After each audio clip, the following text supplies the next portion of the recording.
Hogwarts. Voldemort, don't stop me from studying. Chapter 1. Wade Grey lay in front of the window and saw a grey owl perched on the fence outside the window. It stared at him seriously with its brown eyes, then suddenly lowered its head, spread its wings, and made a cooing sound. Wade had a strange look on his face. If he had seen it right, the owl seemed to have thrown a letter into his mailbox. But this is the one Potter series of novels, which haven't been published yet, right? It has been 11 years since he was reborn in this world. He grew from a babbling baby to 11 years old. He always thought that he was just reborn in the UK of the original world, and he had planned his life development for this. He never thought that he would actually receive a letter from an owl. Isn't this a materialistic world? But since people can be reborn, if magic exists, it seems quite reasonable. Right, or it could just be a bad joke. With a little uncertainty in his heart, Wade pushed the door open and walked out. He subconsciously looked at the owl, and the owl's eyes followed him and turned its head slightly. I don't know if it was a psychological effect, but Wade felt that its eyes were full of spirituality. He held his breath, opened the mailbox, and took out the mysterious letter. When he saw the envelope clearly, his pupils shrank suddenly, and his heart was lifted. On the envelope, the detailed address and Mr. Wade Grey were clearly written.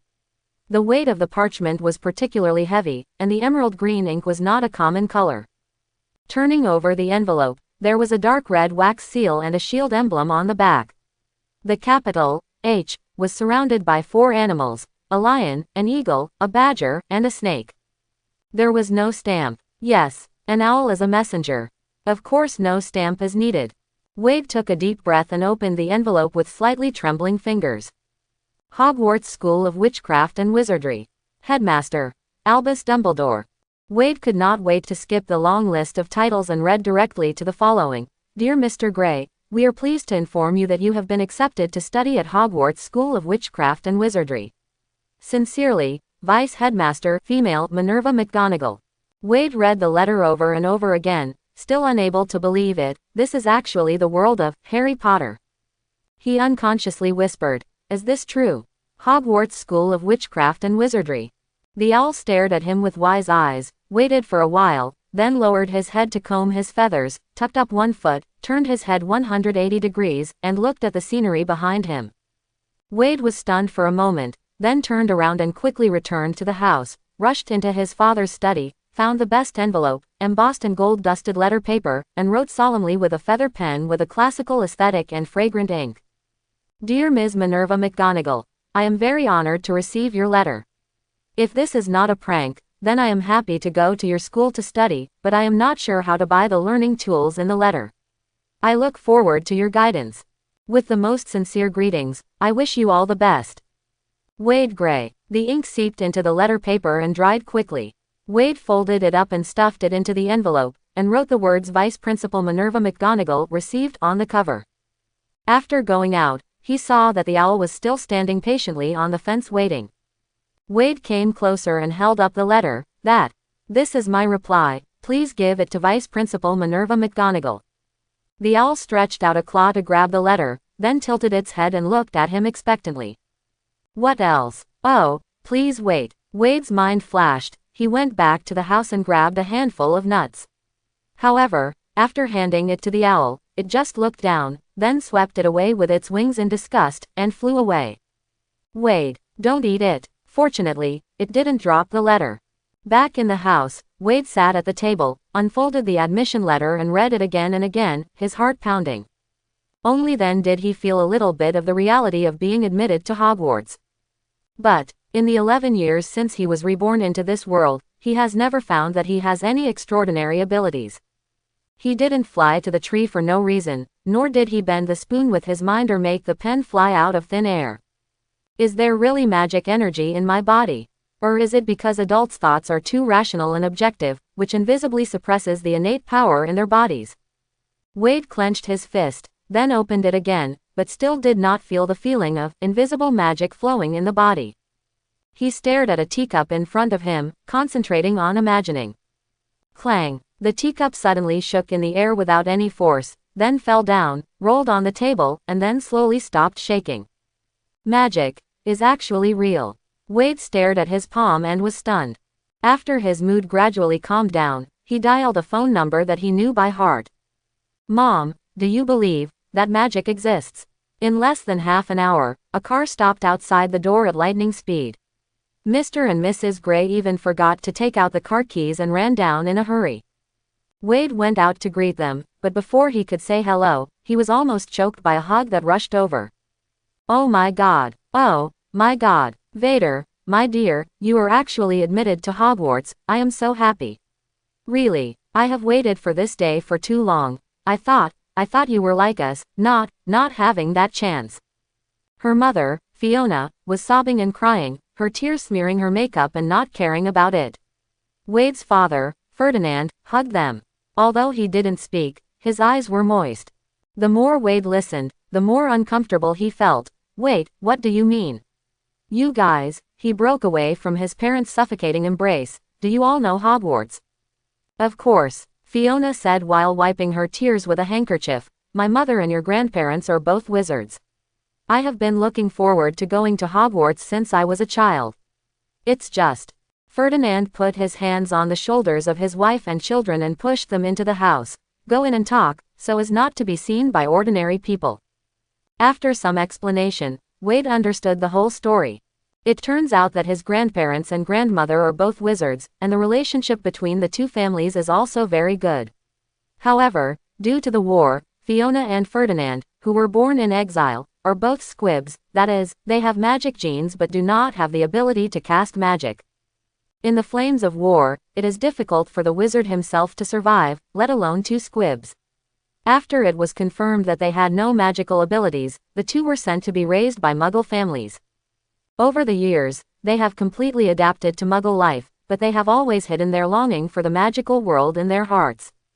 However, Vader has never shown any magical abilities since he was born. The two thought that he was also a squib.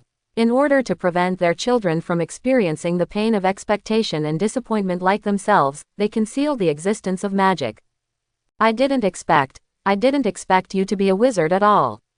I mean, I've actually been waiting for this period of time, but it's already July 30th and you haven't received the letter yet.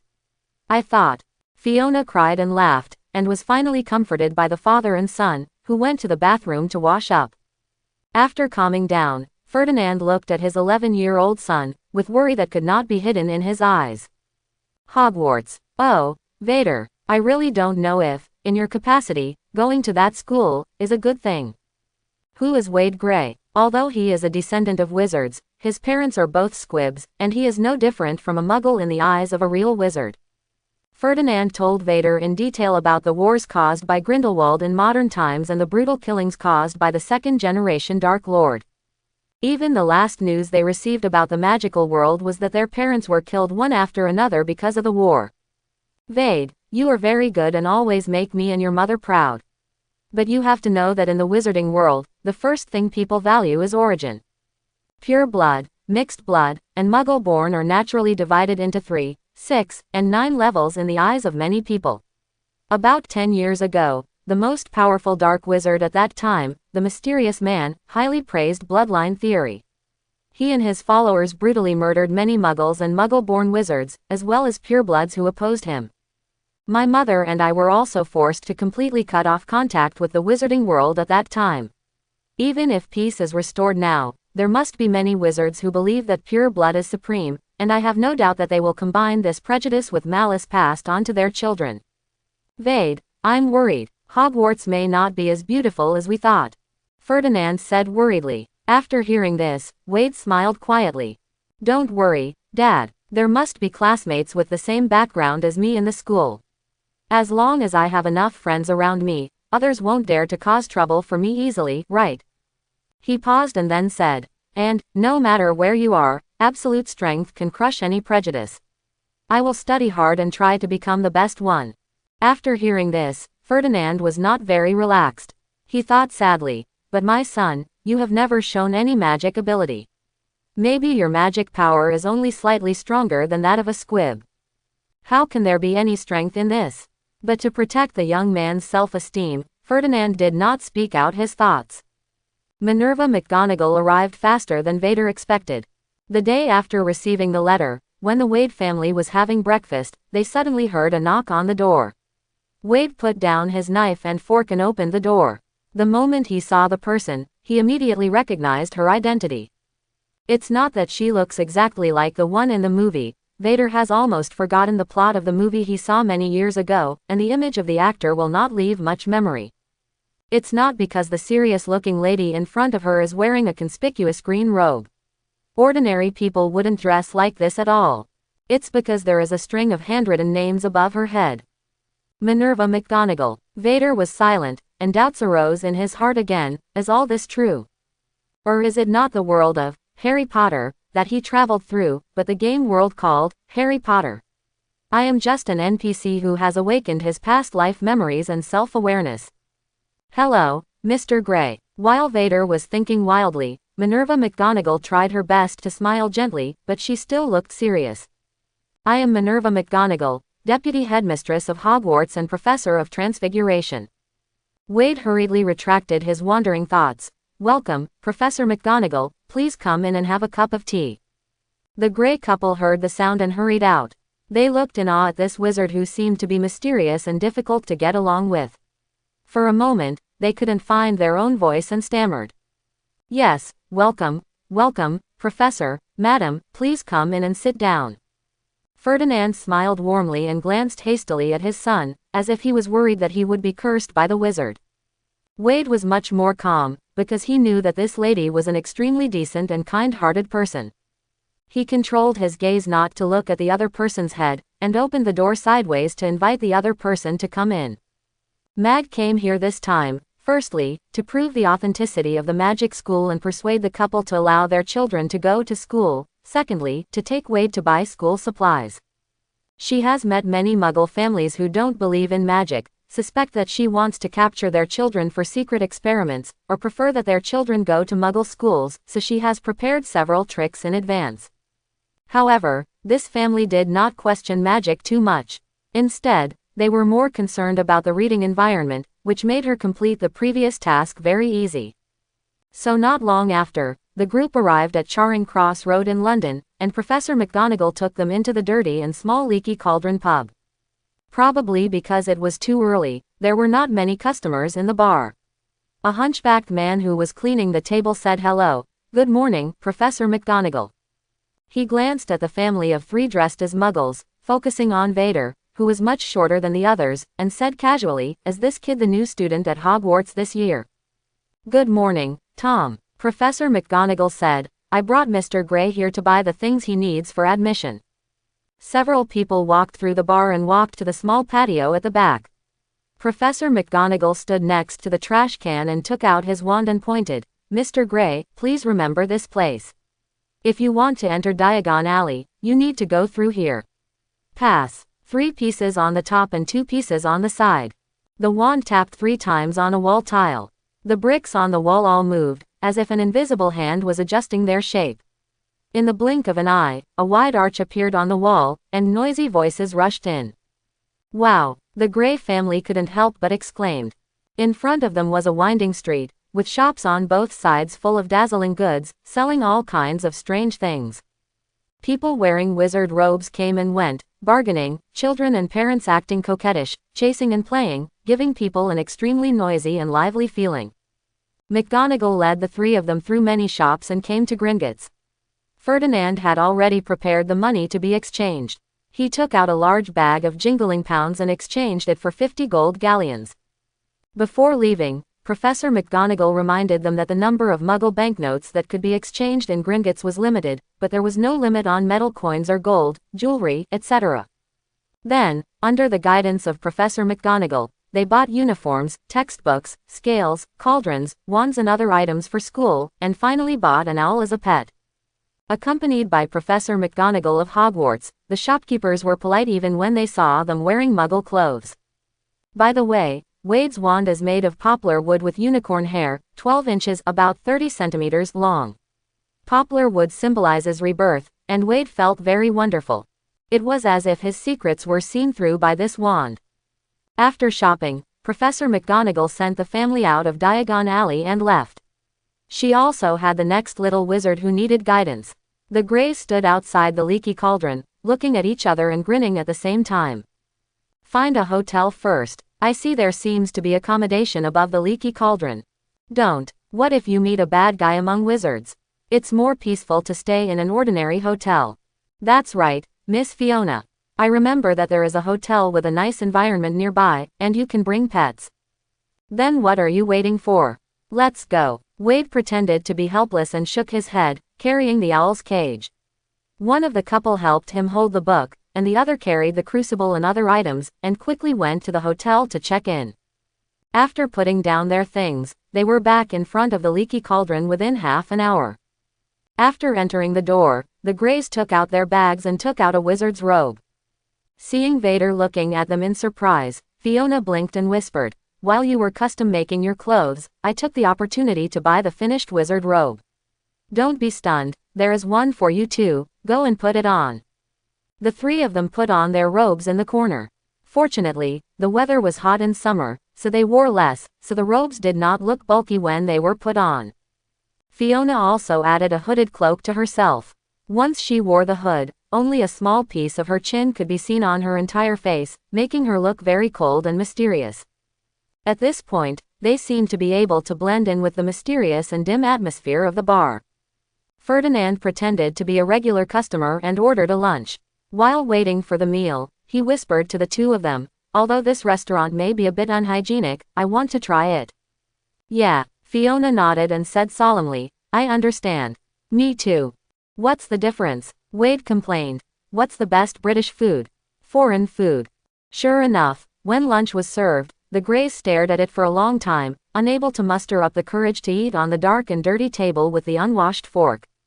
Finally, Fiona picked up the bread with a handkerchief and reluctantly took a few bites, while Ferdinand drank a few sips of rum. "It's no different. It tastes worse than the ones bought in supermarkets." While talking, the door suddenly rang, and a huge figure completely blocked the light in front of the door.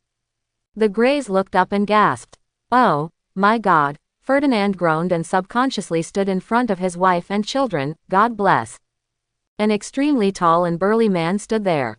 He squeezed in through the doorway with his head almost touching the ceiling. His presence was so strong that most people completely ignored the little person walking in front of him. Only Vader looked at the thin child, and as expected, he saw above the other person's head, Harry Potter and Tom Riddle. Different from the panic of the Greys, everyone else in the bar was very happy to see the big man. Everyone greeted him with a smile. The bar owner's tone was also a little more enthusiastic. "As per the old rules, Hagrid." "No, Tom, I'm working for Hogwarts," the giant said honestly. "Great, he doesn't look like a dangerous person." Ferdinand breathed a sigh of relief and wiped the sweat from his forehead. "What did he say, Hogwarts?" Fiona noticed what the other party said. "Wade, is that a teacher at the school too?" She craned her neck to look over, only to see everyone else in the bar stand up and gather around, lining up to shake hands with the kid, brought by the big man.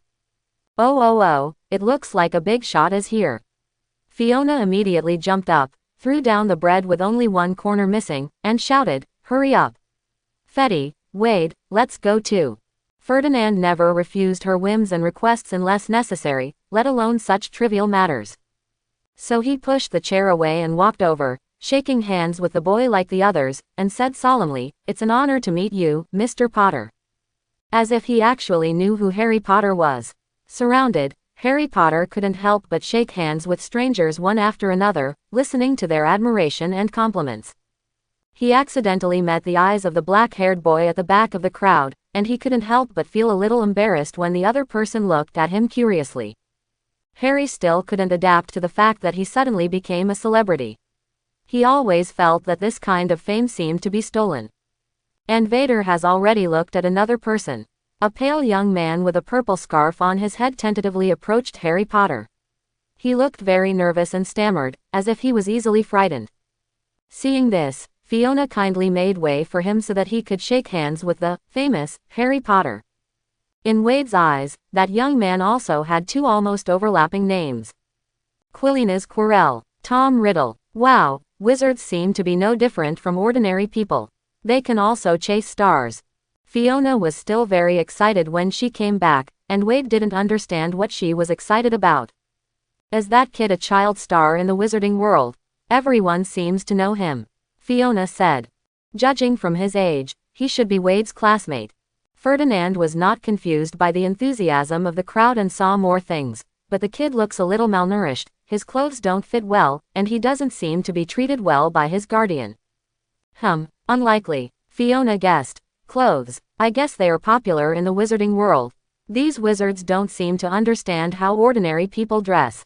Well, maybe. Ferdinand looked at his son. Wade, we just saw a professor from Hogwarts, the young man with a purple turban. You really should come over to meet him in advance. Forget it, I don't think that professor is very reliable, Wade said without interest. Ferdinand thought about it and found it difficult to refute for a while, because he also doubted the level of the professor, because he couldn't even speak a complete sentence fluently. Forget it, we've almost finished eating. Fiona pushed the plate away, pretending not to notice that most of the lunch was left, and said excitedly, let's continue shopping. How could a quick trip to such a wonderful Diagon Alley satisfy their curiosity about the magical world? Returning to Diagon Alley, it was as lively as in the morning, but without the serious Professor McGonagall, the Grey family relaxed a lot and shopping became more interesting. The Grey family visited almost every store seriously, well, except for one store that sold animal offal and eyeballs. As soon as they entered the door, they saw a huge, skeletal eyeball. Fiona was so frightened that she screamed and ran out. Ferdinand bought some exquisite magical artifacts, such as a broom that automatically sweeps the floor, a golden bird that can fly around, and a talking wizard chess, etc. When paying, he checked with the clerk again and again that there was absolutely nothing on these items. Add any dangerous or harmful magic. Wade spent more than an hour in the bookstore. He had too many books he wanted to buy. But considering that there was only 1 month left before school, and there must be more books in Hogwarts, he finally picked only the few books he wanted most: Common Spells and Solutions, Healing Manual, and Ancient Spells. A simple introduction to magic writing. He also bought 2 quill pens that can write automatically, but the clerk reminded him that these pens are not suitable for writing homework because they write down all the thoughts in the owner's mind on parchment in detail, even if they are specially trained. Anyone who has experienced this may accidentally write something that will kill them. When Wade walked out of the bookstore with the new book in his arms, he saw his parents sitting next to the ice cream stall on the street eating ice cream. Ferdinand was also holding a golden owl cage in his hand, and squatting inside was an especially strong-looking owl. The little guy is drawing a circle with his head. Dad, did you buy another owl? Wade asked. That's right, Ferdinand smiled. Considering that you must take your owl with you to school, what if your mother and I want to send you a letter? I heard that the Muggle post office cannot send letters to Hogwarts, so we bought one too. By the way, his name is General Bud, and he's a mighty young man. Vader bent down and said hello, General Bud. General Batter opened his mouth and yawned. Look, I also bought a little guy. Fiona came over and opened her hand. A small white hamster shrank in her hand, looking very well behaved. It's cute, isn't it? Fiona said in a surprised tone. I discovered that the pets in the wizarding world may have taken smart pills or something like that. They seem to be much smarter than ordinary animals. She is not afraid of people at all. Seems to still understand my orders. Cute is cute, but Mom, hamster seems to be on the owl's diet, right? Wade asked. He also bought an owl and bought owl food under the recommendation of the store clerk. He then learned that owls mainly eat rodents, birds, fish or insects. In short, they are carnivores. Thinking about the handful of pine nuts he had caught for the school owl, Wade secretly apologized in his heart. It doesn't matter, your father will take good care of his owl. Well, by the way, this is Miss Miriam, Fiona said seriously. Wade, it's time for you to give your owl a name. Well, Wade glanced around and happened to see an Avant stationery store. The letters Eva at the beginning were shining brightly in the sun, which was very conspicuous. Just call her Ava, he said casually. The Grey family has been hanging out in Diagon Alley for several days. Ferdinand can already discuss Quidditch games and various models of Nimbus 2000 with others without any obstacles. Fiona has bought one for her hamster Miss Miriam. A complete set of miniature furniture with a self-cleaning spell cast on it and an assortment of tiny dresses, wizard robes, hats and rainbow-colored socks. Of course, as the parents of a new student at Hogwarts, they signed a confidentiality agreement with Professor McGonagall on the first day, promising not to tell any non-magical people about the magical world and fulfilling their obligation to keep it safe. Keep magic items out of the Muggle world. A month goes by in a blink of an eye. On the morning of September 1st, Fiona helped Wade check his suitcase again, making sure that he had everything he should bring, from nail clippers and ear picks to autumn and winter clothes, packed into the suitcase. Ferdinand drove him to King's Cross Station. Platform 9 3/4, this is the starting point of the magical journey. From the appearance, it is just an ordinary partition wall. Wade pushed the box with an owl cage on the cart. He walked to the front of the partition wall, then turned around and saw his parents smiling and waving to him. Wade also smiled and waved, then turned around and rushed through the partition wall in one breath. Fiona covered her mouth and let out a sudden sob. Ferdinand put his arm around her shoulders and sighed, "If we could go to the platform to see him off." "Don't tell him, I don't want Wade to feel sad."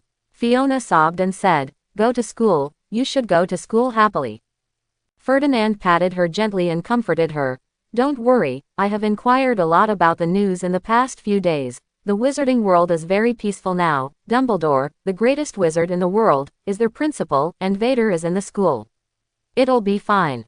"Yes, I'm sorry." A timid voice sounded next to him. Ferdinand looked down and immediately recognized the boy in front of him. "Are you Harry Potter?" he said in surprise. "Yes, it's me." Harry uncomfortably pushed his hair on his forehead to cover the scar.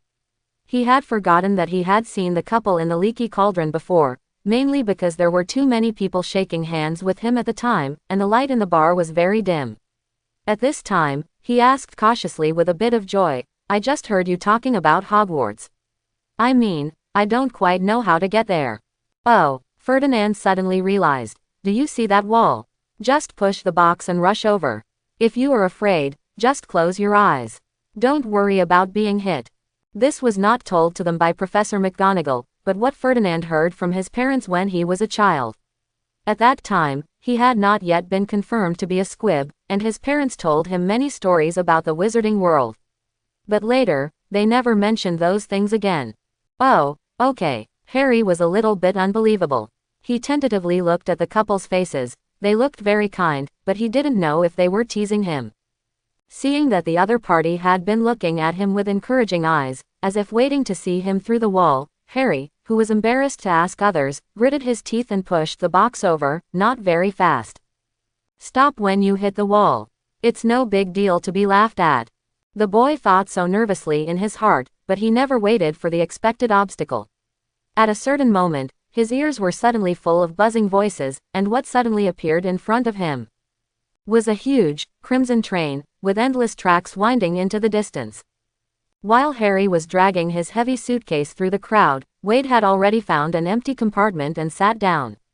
While no one was around, he changed into his school robe in advance, took out Monsters and Where to Find Them, and started reading. In a month, Vader has roughly read all the books he bought. In terms of content, Monsters and Where to Find Them, alias Fantastic Beasts and Where to Find Them, is his favorite. Of course, this love may also be due to the author. The author of this book, Newt Scamander, is the protagonist of another Harry Potter film series. He has a deep affection for all kinds of magical creatures, love, and a magic box that makes Vader extremely envious. After a while, the cubicle door suddenly opened. A little brown-haired girl stood at the door, looked at it, raised her chin and asked, "Excuse me, is there anyone else coming here?" Wade glanced at her rather conspicuous pair of front teeth and said, "No." "Oh." The little girl dragged the box in. After sitting down, she raised her head and said, "Hello, I am Hermione Granger." Vader put down the book, stretched out his hand and said, "Vade Grey. Are you reading Monsters and Where to Find Them? So you are a freshman this year." "Me too. By the way, I have memorized all the contents of this book, and of course, the other textbooks as well."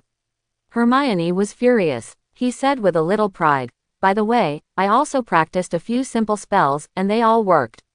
For example, like this, Luos for Flash." The tip of her wand lit up with a soft glow. Although I didn't memorize the textbook, but Vader also took out his wand, luminescence flashes. The two small light bulbs reflected each other, as if they were proof of the same kind. Hermione grinned and whispered with a bit of yearning, "It's amazing, isn't it?" Wade nodded silently. Hermione suddenly remembered something and quickly explained, "Oh, I am an ordinary person. I am a muggle. No one in my family knows magic. This kind of trick should be commonplace for you, right?" Vader said, "No, my parents don't know magic either." "Then we can help each other at school," Hermione said happily. "I mean, children from wizarding families must have studied with their parents since they were young and mastered a lot of magic, right? I don't want to be the worst among the students. The bad one." "Don't worry about that." Wade couldn't help laughing and said, "I'm sure there are not many people who can memorize the textbook. Maybe you are the only one. You are really amazing, Miss Granger." "Well, this actually doesn't, I mean, some of the content is quite difficult, and there are some spells that I didn't dare to try at home, because the book said that saying the wrong spell will have terrible consequences." He-Min stammered, blushing. When she was embarrassed, the door of the compartment was pushed open again. Hermione breathed a sigh of relief and immediately looked towards the door. A boy with a round face stood hesitantly at the door and asked hesitantly, "I'm sorry, can I sit here?" "Of course, come in," Hermione said enthusiastically first. The boy put the box away awkwardly, sat down and wrung his fingers nervously, as if he rarely interacted with others. Hermione took the initiative and said, "Hello. I am Hermione Granger, and he is Vader Gray. We are both freshmen this year. What is your name?" "Neville," he said. "My name is Neville Longbottom." "Well, a freshman too." "Oh, are you also from a non-magical family?" Hermione asked curiously. Neville lowered his head. "No, my parents are both wizards." "Then you must know a lot of magic," Hermione said. "I have only mastered a few simple spells, Luos for Blink and Repair to Original, but the petrification spell is still a bit uncertain. It should be Petrificus Totalus, or Petrificus Totalus." Neville was confused. "Pay Petri what?" Hermione blinked, as if she didn't understand what he was asking. Neville said with a sad face, Actually I haven't even mastered fluorescent flashing yet." Oh, Hermione was a little disappointed, but also a little happy. She puffed up her chest slightly and said, "Well, it doesn't matter, I can teach you, I mean, we can learn from each other." Neville looked like he was about to cry. "Neville," Vader suddenly said, "what is moving in your pocket?" Neville looked down and said, "It's my pet. It always likes to run around." He took out a black-gray toad from his pocket, held it in his palm and happily introduced it to the two of them. "Look, it's called Leaf." Vader and Hermione leaned back in unison, trying to distance themselves from the ugly creature without being noticed by Neville.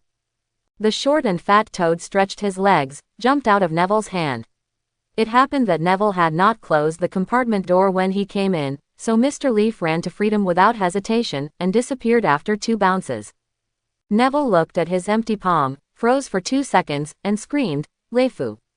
He chased out, and Wade heard the sound of the boy accidentally hitting the car. The two people in the cubicle looked at each other. Hermione whispered, "Although it is written in the notice. I originally thought that no one would keep a toad as a pet." Wade nodded sympathetically. He knew that some golden, pink or emerald green toads were indeed pretty, but how could anyone really like those gray, pimple-covered toads? Neville just really liked his toad. After a while, the boy came back wiping his tears and said in tears, "I didn't find it, everyone said they didn't see it." Wade advised him, "The train is closed. If you look for it when you get off the train, you will definitely find it." Presumably no one would steal a toad. Neville was not comforted, tears were still falling down. Seeing that he was really sad, Hermione sighed helplessly, stood up and said, "I'll go look for him with you." She asked Vader with her eyes. Vader shook his head. Hermione and Neville left, and the originally noisy box immediately became quiet. Wade looked out the window and saw the rolling hills slowly moving back. He knew that if he went to look for toads with Hermione and the others, he would meet Harry and Ron, and 11-year-olds could easily become friends. In this way, the Iron Triangle will become a 4-person party. But after thinking for a long time, Wade still felt that there was no need to hug the protagonist's thigh, because what attracted him was not the adventure story of ordinary elementary school students fighting against the big devil in this year's drama. The magic itself was interesting enough. Hermione and Neville walked around the entire train, but they didn't find the escaped toad. Fortunately, Neville had gotten over the sadness of his pet's escape, or maybe not, because he was still depressed, but at least he wasn't crying anymore.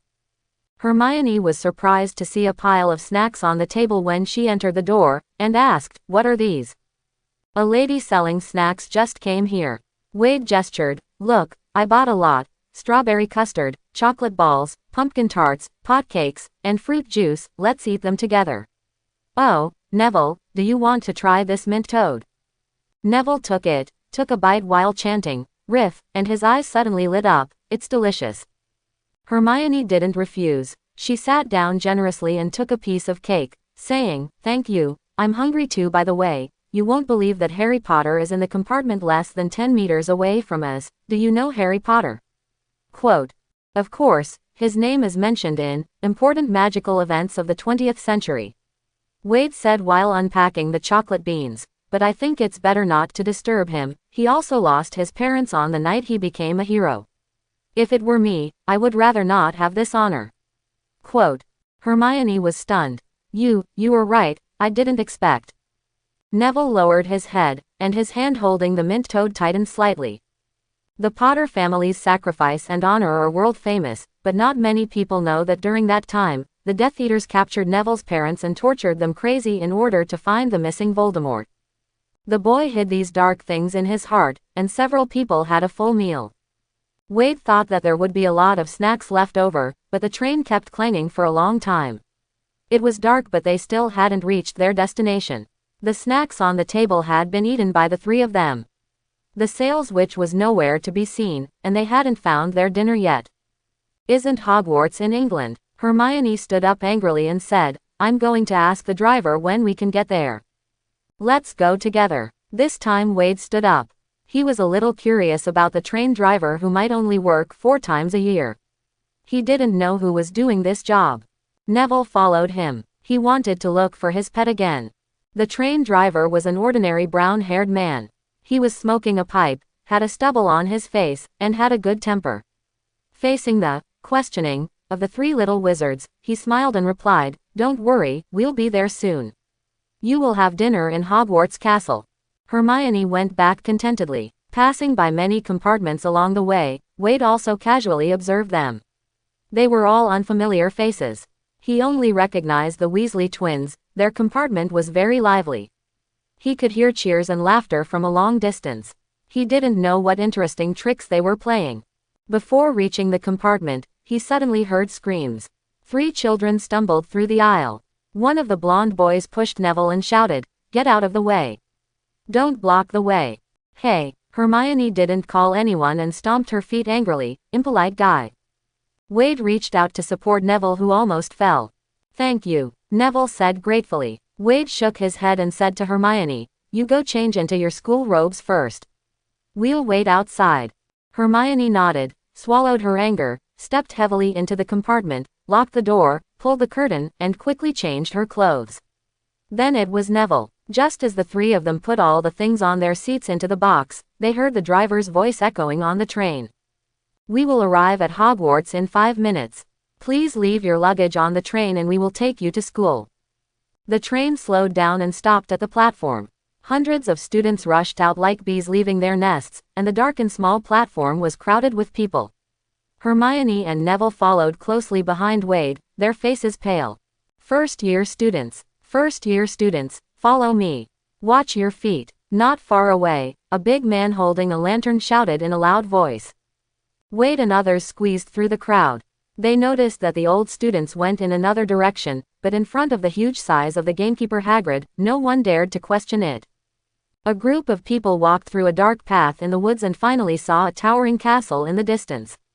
Countless windows were shining with lights, and the light was reflected by the dark mirror-like lake, making the castle look particularly majestic. "Wow!" the freshmen exclaimed in unison. Under Hagrid's command, the group crossed the Black Lake in a boat and finally arrived at the bottom of the castle. Hagrid also found Neville's toad on a boat. Neville took his precious toad with great joy, and Hagrid knocked 3 times on the castle gate. The gate opened, and Professor McGonagall stood in front of the gate with a serious expression. "Welcome to Hogwarts," she said. The sorting ceremony began. Hogwarts has 4 colleges, namely Gryffindor, Slytherin, Hufflepuff and Ravenclaw. A talking hat sorts students according to their talents and qualities. This is what Wade knew in his previous life. After traveling to this world for 11 years, he has actually forgotten many plots in novels or movies. But after finding himself in the world of Harry Potter, he thought back carefully, recalled many impressive plots, and recorded them in his own unique way. Before registering, Wade had of course carefully considered which college he wanted to go to. Although the sorting hat valued talent, it would also consider the student's own wishes. First of all, of course, exclude Slytherin. His parents are not wizards, and Slytherin, who values blood and family background, is afraid that he will be excluded by other students. Although Wade was not afraid of those teenagers, he was not interested in taking on difficult challenges. Gryffindor. Wade thought about it again and again, but still felt it wouldn't work. With Harry Potter here, Gryffindor is where the storm gathers, and all eyes are on them. Moreover, in the plot, most Gryffindors are a bit brainless. They were incited by rumors several times and isolated and excluded Harry Potter, who had made no mistakes, leaving a very bad impression on Vader. Similarly, Ravenclaw seems to have experienced bullying, teasing her classmates Luna Lovegood. It wouldn't be like this if it were Hufflepuff. Although most of Hufflepuff's students have mediocre grades, they are sincere, kind and trustworthy. As for being treated as a fool, so what? Vader believed that his mind would not change because of the academy. After making the decision, Vader seemed a bit more calm than the little wizards who thought they had to fight the giant monster. After the sorting hat sang a song, Professor McGonagall took a long list and assigned the freshmen to the corresponding houses, some very quickly, while others had to hesitate for a while. Suddenly, Wade heard a familiar name. Hermione Granger. Professor McGonagall shouted. Hermione ran over and put on her hat hastily. After a moment, the sorting hat shouted, "Gryffindor." There was loud applause from the Gryffindor table. Then, Vade Grey. Vader walked over quickly, put on the sorting hat, and said in his heart, "Hufflepuff. Hufflepuff. I want to go to Hufflepuff."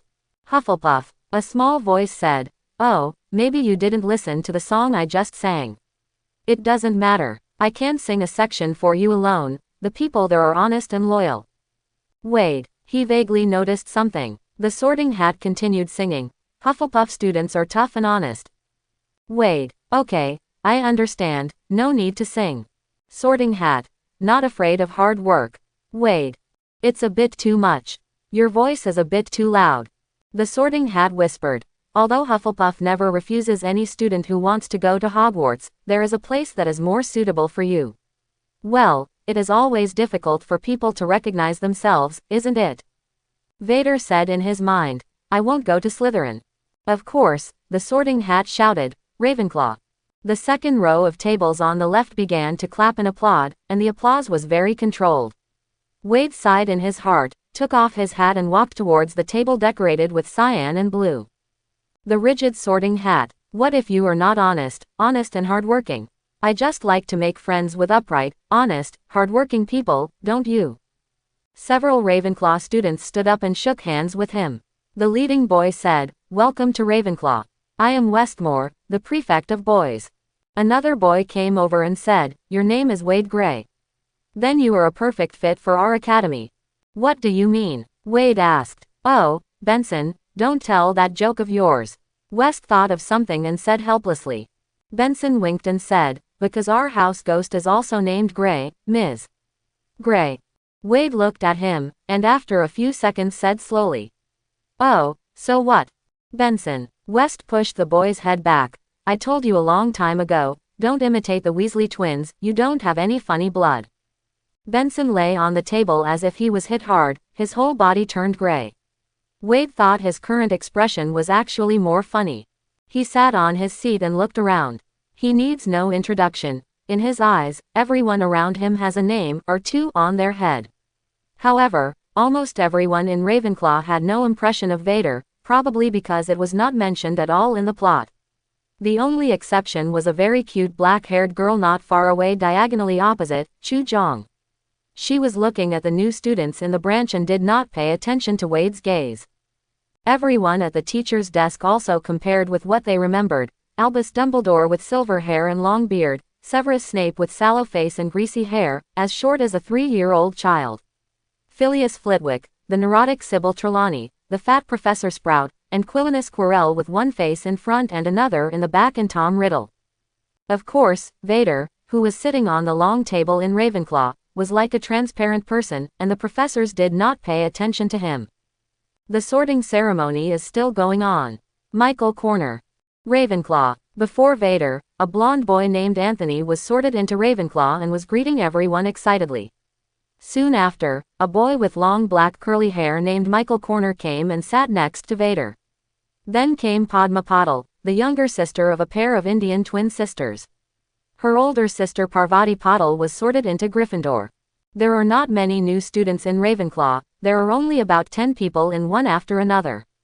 The new students observed the surroundings cautiously and excitedly, until a name suddenly rang out. Harry Potter. The entire auditorium fell silent, followed by buzzing discussions. Potter, Harry Potter, is that Harry Potter? At the Ravenclaw table, some students who were originally aloof and did not pay much attention to the new students could not help but turn their heads and crane their necks to see the black-haired boy who walked in front of the sorting hat. When he put on the hat, many people waited with bated breath. From Gryffindor to Slytherin, from the Principal Dumbledore to the castle administrator Filch standing at the door, everyone was looking at the dirty hat. The dirty hat, and the little boy with most of his face covered under the hat. The voices gradually became quieter. Finally, Gryffindor. The sorting hat shouted, and there were enthusiastic cheers and applause in the auditorium. Gryffindor was the loudest among them, but almost everyone in Ravenclaw also applauded. This is a treatment that other people do not get when they are sorted. I already knew he would go to Gryffindor, Benson said to West seriously. Of course Harry Potter will be in Gryffindor, otherwise where else could he go? Shut up, Benson. 2 months ago you said Harry Potter was the person written in the book. In fact, he didn't exist at all. West rolled his eyes. As the last new student was sorted into Slytherin, Professor McGonagall left with the sorting hat, and Dumbledore stood up and opened his arms. Welcome, he said. Welcome everyone to Hogwarts to start the new school year. Before the banquet begins, I want to say a few words.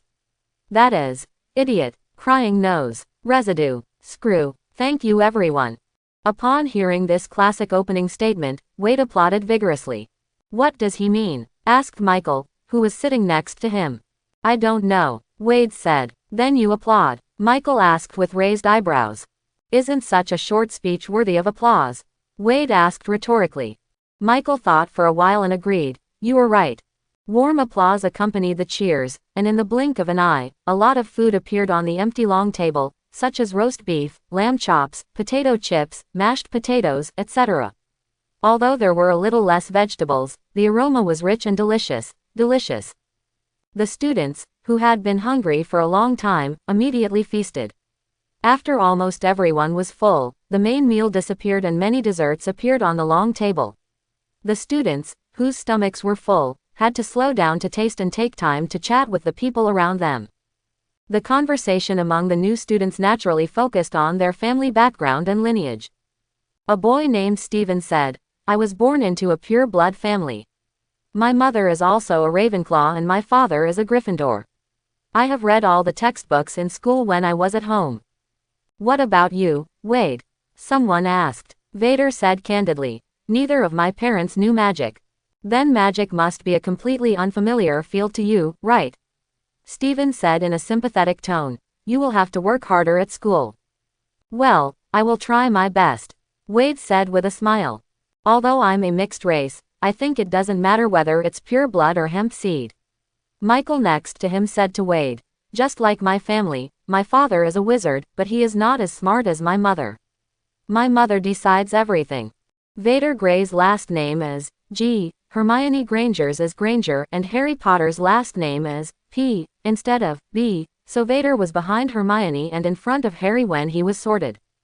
Dear Mom and Dad, although I just left home, I already miss you.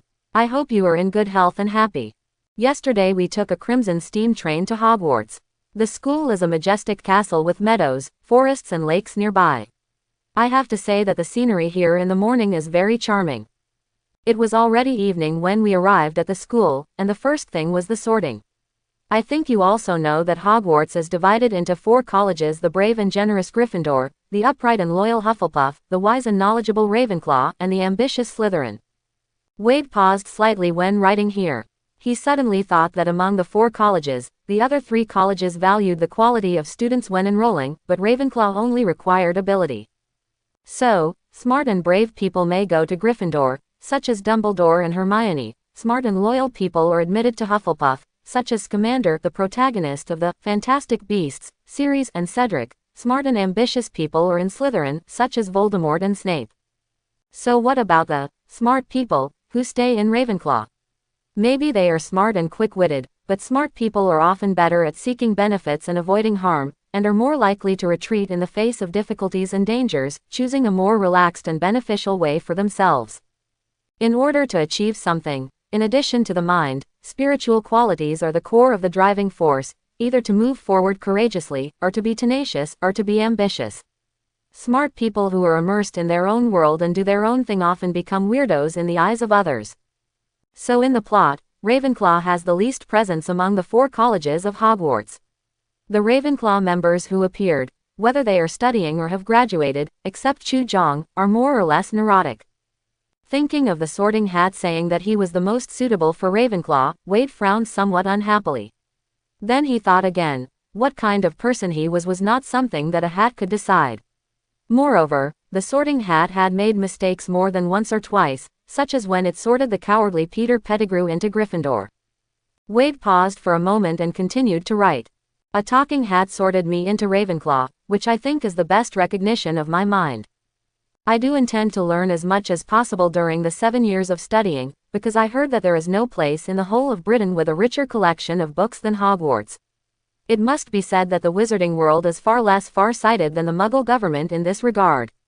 There is no so-called public library here. The precious books are either hidden in the school or in the private study of some aristocratic families. Headmaster Albus Dumbledore is a somewhat strange person. He has long silver-white hair and a silver-white beard. His temperament is exactly the same as the mysterious wizard that people imagine, just like a living Merlin. Can you imagine it? His speech at the opening ceremony was, "Idiot, crybaby, scum, twist." No one probably knew what it meant. But even though I didn't understand it, it was much better than the long and boring speech.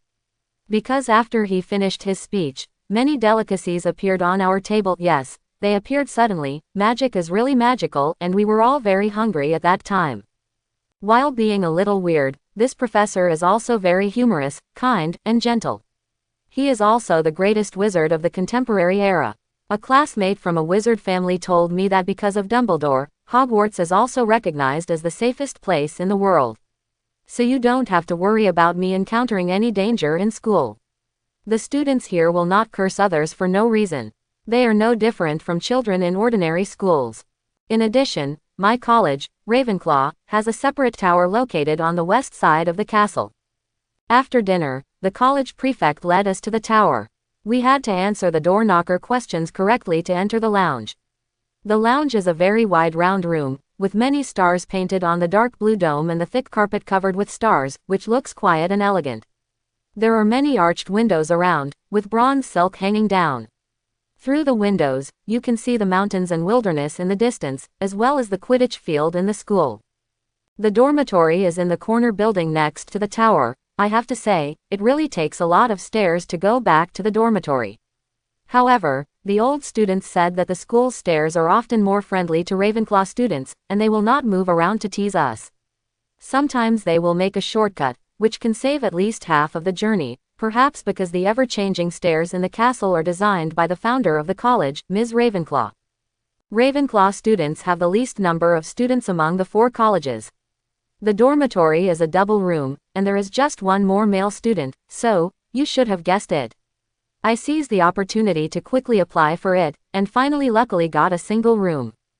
There are warm beds, wardrobes, desks and bookshelves in the dormitory, as well as a separate bathroom, and all daily necessities are prepared. We didn't need to do laundry or clean the room. There was a group of invisible helpers in the castle. When we woke up, everything was in perfect order. They probably sent my suitcase to the dormitory. Thank God, I didn't have to carry it up the spiral staircase by myself. Students in the college are easy to get along with, and West takes good care of the freshmen. Because he was worried that some students would get lost, he waited in the lounge early this morning and took us to the hall for breakfast. At the same time, he also gave us the schedule for this semester. I have to say that the schedule is very easy, which is the least worrying part. After breakfast, West took us around the school and told us where to go for each class, which places are prohibited from entering the school, and shortcuts to places such as the library, the school clinic, and the Quidditch field. We will have flying lessons soon, and I will ride a flying broom for the first time. It's exciting, isn't it? In the past, I never thought that we humans could fly in the sky like birds. Of course, I will follow the professor's instructions, pay attention to safety, and avoid injuries. Finally, I want to say that Hogwarts is a great school. I like it here. Love you, Ved Grey. As a human being in 2 lives, Ved is not as heartless as ordinary children. He knows very well how worried parents who love their children will be when their children leave home. Therefore, Wade took advantage of the free time before class to write down everything that happened when he came to school, and even hand-painted a simple diagram of the school layout and put it in the letter paper. After writing the letter, Wade reviewed it again and changed the ambitious Slytherin to shrewd and proud. It's not that he wanted to praise Slytherin College, but he didn't want his parents to find out the possible conflicts between colleges from the wording and sentence structure, and then start to worry about his situation, because the Grey couple's impression of the wizarding world is still at the stage when the Dark Lord is rampant. After Wade received the Hogwarts admission letter, they have been secretly feeling guilty and worried about their identity as a squib. Wade wanted to tell them, it's okay, the war is over, the bloodline theory is not the mainstream, everything is good in Hogwarts now, his origin is not an obstacle to him, and his parents are not a burden to him. He was always grateful to be their child. The first-year class schedule at Hogwarts is very relaxed. For example, on Monday, Vader only had 2 potions classes in the morning. After breakfast, a group of Ravenclaw freshmen walked to the underground classroom together. As the environment gradually became colder, the students' faces gradually became a little pale. I heard that Professor Snape, who teaches potions class, is the dean of Slytherin House. Michael, who was walking next to Vader, took the initiative to talk to him in order to ease the tense atmosphere. Did you notice it during the sorting last night? It's the teacher with black hair and a hooked nose. Of course, Padma said. I have to say, we'd better not provoke him. Everyone arrived at the potions classroom in silence. There were rows of glass jars in the cabinets against the wall, containing various animal specimens. Some timid children seemed to be scared to cry when they looked at them, and they sat down tremblingly. The farthest point from the specimen. Wade directly chose the corner position. He was not afraid of dead specimens, but he was worried that some classmates would make mistakes and harm himself. After a while, Hufflepuff students arrived in droves, and their reactions were similar to those of the new Ravenclaw students. However, Ravenclaw, who came first, had already taken advantage of the situation, and the Hufflepuff students had to disperse to the edge. There were also 2 more Hufflepuff students near Vader's originally empty corner. Hello, my name is Theo Mancini. He is Ryan Caro. The brown-haired Hufflepuff boy was the first to greet Wade. Excuse me, who are you? Vade Grey. Vade, Theo Mancini asked curiously. Do you know the professor of our class? The blonde boy named Ryan suddenly said, Theo, stop talking. He said, the professor is here. As soon as he finished speaking, the classroom door was slammed open, and a man in black wizard robes strode in. His face was cold and menacing. Many students subconsciously shrank their necks, and the classroom suddenly became silent. Snape scanned the students in the classroom, took out the roster and began to call names. Seeing that no one was late for the first period, his expression finally softened a little. Potion is a very precise course, Snape said in a low voice like a whisper. Strict procedures and precise proportions need to be followed. If anyone changes the potion formula without authorization, or arbitrarily adding or subtracting material components, or foolishly waving a magic wand in an attempt to cover up a mistake. His cold eyes swept over the silent new students, focusing on the Hufflepuff students wearing yellow and black striped ties. I will make him realize deeply what terrible consequences the wrong potion will bring. Theo swallowed nervously, as if Snape's words meant something to him. Vader suddenly felt something was wrong. He chose a corner position to avoid interference, but there seemed to be a landmine buried next to him. As if there was a radar on his head, Snape immediately caught some kind of Cub's apprehension and said without even looking at the roster, "Theo Mancini." Yes. Theo stood up in a hurry, almost knocking the crucible over. "Yes, Professor." "How do you deal with slugs when making scabies potion?" asked Snape. 7 or 8 arms were raised in the classroom, most of them were Ravenclaw students. The good news, Snape didn't go out of his way to make things difficult for the students. The questions he asked were exactly what was in the first chapter of the textbook. Bad news, Theo didn't preview the textbook ahead of time. The boy said shakily, I don't know, sir." "Sit down," Snape said coldly. "For not previewing the text in advance, 1 point will be deducted from Hufflepuff." "Wade Grey." He casually nodded at the Ravenclaw sitting next to him. Wade stood up immediately. "Cook for 5 minutes, sir." "Correct answer." Snape nodded, but instead of giving points to Ravenclaw, he immediately asked another question. "Michael Corner, what is the role of nettles?" "Yes, it can treat inflammation, hair loss, and stop bleeding," Michael stammered. "Not bad." Snape nodded and told him to sit down, and then asked, "Hannah Abbott, when should the porcupine quills be added?" The blonde girl stood up with tears in her eyes, as if Snape would burst into tears if he said another word. Snape looked away and called the other person's name, Ryan Caro. Ryan had already quickly opened the book and read it when he started to ask the question. This question was specifically emphasized in the book. "After turning off the engine, Professor," Ryan said as calmly as possible. Snape glanced down and glanced at the textbook he had opened. "I hope you can put the knowledge into your mind in advance instead of just rushing in during class to pray for Merlin's blessing." Ryan's mouth was still tight as he sat down, and Theo patted his arm comfortingly. Snape wasn't targeting anyone in this lesson, he was targeting everyone. The stormy question gave everyone a severe blow. When the explanation officially began, Hufflepuff had been deducted 13 points, and Ravenclaw had also been deducted 5 points. In silence, Snape began to instruct everyone to prepare the scabies potion. He divided everyone into groups of 2 according to their seats, and then waved his wand, and the detailed steps were listed on the blackboard. Everyone hurriedly took up their pens and wrote them down. Wade found that there were some minor adjustments between the content on the blackboard and the steps in the book. If they followed the content in the book completely, they might not be able to prepare the results that would satisfy the professor. "Sorry." Theo, who was in the same group with Wade according to his seat, whispered, "I didn't preview the text in advance, but I will try not to hold you back." His amber eyes were very sincere, and Wade's depressed mood because he was originally grouped with a student scumbag was relieved. "Nothing," Wade said, "the preparation of scabies potion is very simple. As long as you follow the steps, there shouldn't be much of a problem." Theo went to the shelf next to him to get the herbs. Wade weighed them on a scale and pushed the snake's fang to Theo with a knife. "You handle the materials, I'll be responsible for boiling." "Okay," Theo responded, put on protective dragon leather gloves, and then put the snake's fang into a mortar and ground it into powder. Wade picked up 4 slugs with tweezers and put them into the crucible to boil, while carefully controlling the heat with a magic wand. A few minutes later, Wade took out the discolored slugs and put them aside for later use. He changed the water and heated it again, and reviewed the boiling steps again. Theo next to him had already processed the snake's fang powder and was now chopping the dry nettles. Wade was a little surprised to find that although this Hufflepuff student looked a little clumsy, he was very careful. The processed powder was fine and uniform, without any rough particles or impurities. Maybe this partner is not bad, Vader thought. The water in the crucible soon emitted white gas. Wade added the snake fang powder and then the nettles. He stirred twice clockwise and 3 times counterclockwise. The crushed nettles melted quickly like ice cubes.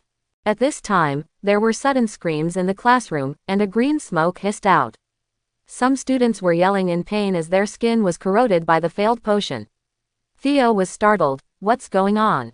"Don't be distracted." Wade didn't even look over there. He kept silent for a few seconds and added the slug to the list. Theo, open the cauldron. Theo immediately executed it. He was still wearing dragon leather gloves while Wade waited a moment, added 2 porcupine quills, and stirred 5 times clockwise. The potion immediately underwent changes visible to the naked eye. The disgusting brown-green liquid quickly turned into a green, jelly-like color. This was exactly the color written in the book after the potion was successfully brewed. Theo looked at the potion in surprise, then at the book, and exclaimed, "It worked. Wade, you did it in one go." At the other end of the classroom, Snape, who had just dealt with a potion accident and scolded a few students, heard the sound and strode over. He lowered his head, examined it carefully, and finally looked at Theo nervously.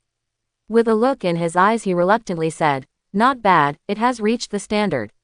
1 point added, for each person. It is said that Professor Snape rarely adds points to houses other than Slytherin. I mean, it would be great to be able to add back the deducted points." On the way after class, Theo excitedly told his friend Ryan said, "And after we finish the potion, we can use the remaining time to prepare the cough potion for the next class. Next time Professor Snape asks a question, I will never be unable to answer a sentence." Ryan was also happy for him and added, "The potions in our group have always been a bit poor, they exude a strange smell. I wonder if the brewing time is too short." "Hi, Vader," a voice came from behind. Michael quickly caught up with Vader and said, "I want to ask, how did you get that light green color?" "I also followed Professor Snape's steps exactly. I made it, but I don't know why, but the color is a bit dark. If there are no mistakes in the steps, it should be the difference in material processing." Wade looked at his partner Theo. Theo processed the materials perfectly. "Our final product has almost no impurities." Michael looked at the Hufflepuff in surprise. Theo didn't seem to be used to being praised. He blushed slightly and quickly changed the subject. "By the way, do you have classes in the afternoon? How about we go to the library to do homework together?" Before get out of class ended, Snape asked them to write a paper on scabies potion, at least 6 inches, about 15 centimeters. "Don't be so anxious, right?" Michael was not happy. "It's not due tomorrow, there are still several days until Friday." He automatically counted himself in, even though Theo initially only asked Vader and Ryan. "I'm going to the library." Wade said, "It's only 6 inches. I'll finish it quickly. I won't have to think about it all the time." Ryan also nodded. "Library." Michael was probably a bit of a procrastinator. He hesitated and looked longingly at the classmates who were discussing exploring the castle or taking a walk by the Black Lake. 2 girls giggled and invited Michael to go to the Quidditch pitch with them, but Michael didn't know why. He hesitated for a while, and finally trotted to join the 3 Vaders.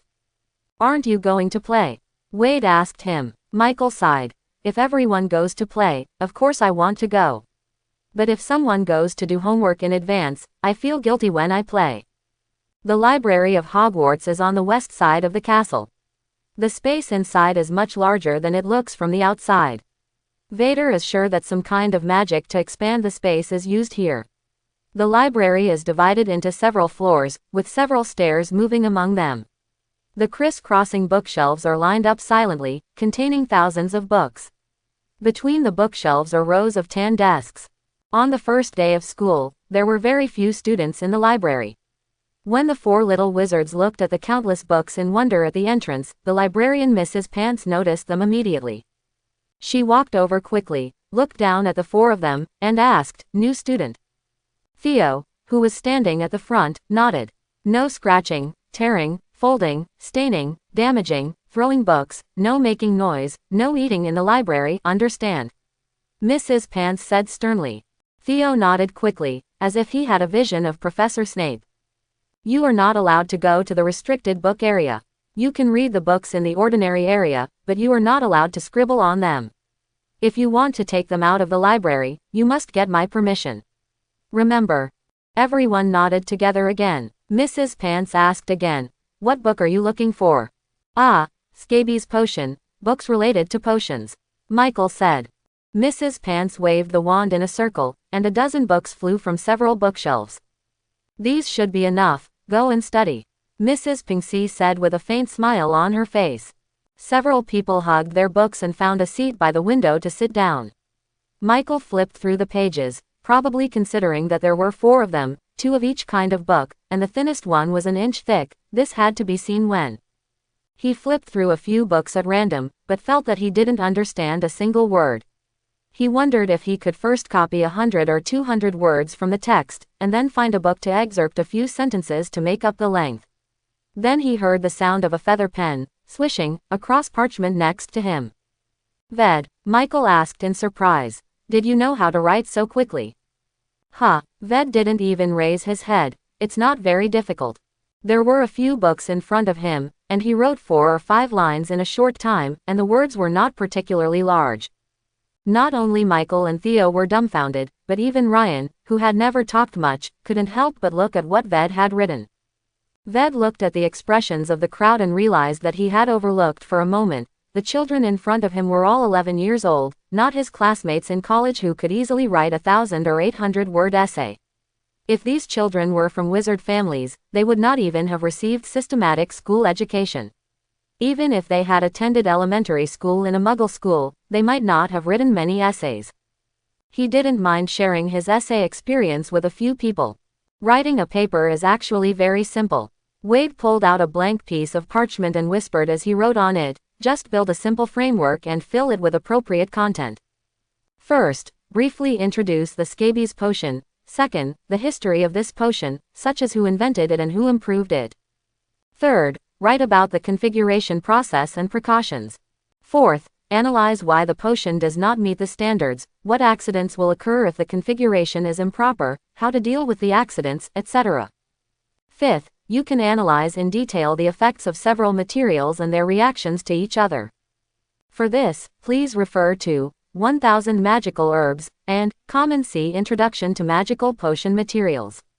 Sixth, write about the symptoms corresponding to the scabies potion, the causes of the disease, symptoms, potion usage, past cases, etc. You can also compare with similar potions, such as comparing their materials, brewing time, cost price, efficacy, etc. Finally, you can simply summarize and write down your own ideas. There are too many things to write about. You can choose 2 or 3 at random and you should be able to complete a qualified paper. Quote, "The 3 of them were silent for a long time, and suddenly they took out parchment at the same time and began to copy quickly, not to do homework, but to copy down everything Wade wrote. You are such a genius, Wade," Michael praised as he copied. "This is simply a thesis secret book." Theo nodded. "That's right. I feel that no matter what kind of paper I will write in the future, let alone 6 inches, I can write 6 feet. Ryan stopped writing. He thought about it, and said seriously, 6 feet is not good. 6 feet is still too much, I can't write it. Quote, Wade and the other 2 couldn't help laughing. Chapter 11. The afternoon class was History of Magic, and Ravenclaw and Slytherin attended the class together.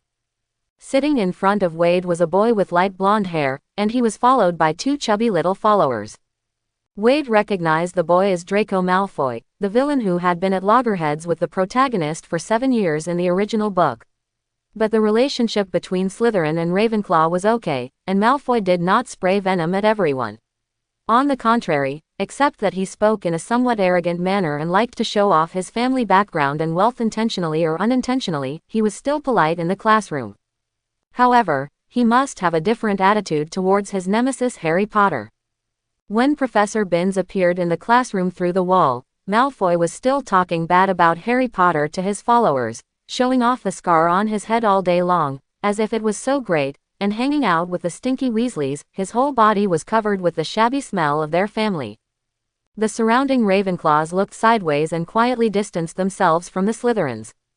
No matter what happens in the future, Harry Potter is still a hero in the eyes of many wizards. These children in the school basically grew up listening to his stories. Draco Malfoy's words naturally disgusted everyone, and at the same time reminded others of some facts that have been covered up. I heard that Draco Malfoy's father is a Death Eater who follows the mysterious man, Michael whispered to Wade. It is said that after the mysterious man was defeated by Harry Potter, his father claimed that he was under the Imperius curse and donated a lot of money to the Ministry of Magic, so he escaped from prison. Look at his appearance, it is obvious that his father still hates Harry Potter for defeating his master, so he is influenced by his father. Wade shook his head secretly in his heart. He knew that Draco Malfoy must not have thought so much. He seemed to want to make friends with Harry Potter at first, but his arrogant attitude made Harry Potter look down on him. How could the arrogant young master suffer such grievances? So he persisted in opposing the savior. Don't take it lightly, and don't get close to Malfoy, Michael reminded. Their family is the one that cares most about bloodline among the 28 holy families. 28 holy families. This involves Wade's knowledge blind spot. It is 28 pure blood families. There are no muggles in their ancestors, and no one in the family has married with muggles. Michael said indifferently, but my father said it was all nonsense, because many of the families listed in the list have muggle ancestors, or they claim to have muggle ancestors. It must be said that the history of magic is indeed a boring class. Because the ghost Professor Binns who taught them has been teaching them in a hypnotic voice, reading from the book, neither asking questions nor caring about what the students are doing, speaking with a wheezing sound and unclear tone. In less than 5 minutes, half of the students in the classroom lay down, and the remaining half were basically either dozing off or secretly drawing squares on the parchment for taking notes to play chess games. Wade blocked out Professor Binns' hypnotic voice, drew a timeline on paper, and listed important dates, historical figures, and major events in the history of magic. These are also the things that are tested in the magic history exams in the wizarding world. On Wade's desk was a book called Hogwarts, A History of the School, borrowed from the library.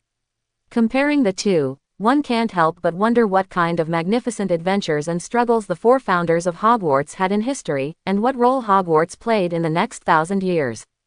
History itself is actually very interesting, but Professor Binns made this class unattractive. When the get out of class was over, Professor Binns' voice stopped abruptly and slowly floated away through the wall. Wade woke up Michael, and the two went to the library together to complete the homework of the history of magic, a 1-foot-long paper on the reign of terror of the demon Emmerich. No one in the whole Hogwarts is more diligent than you, Michael muttered while doing his homework. I bet other students must wait until the last day to do their homework.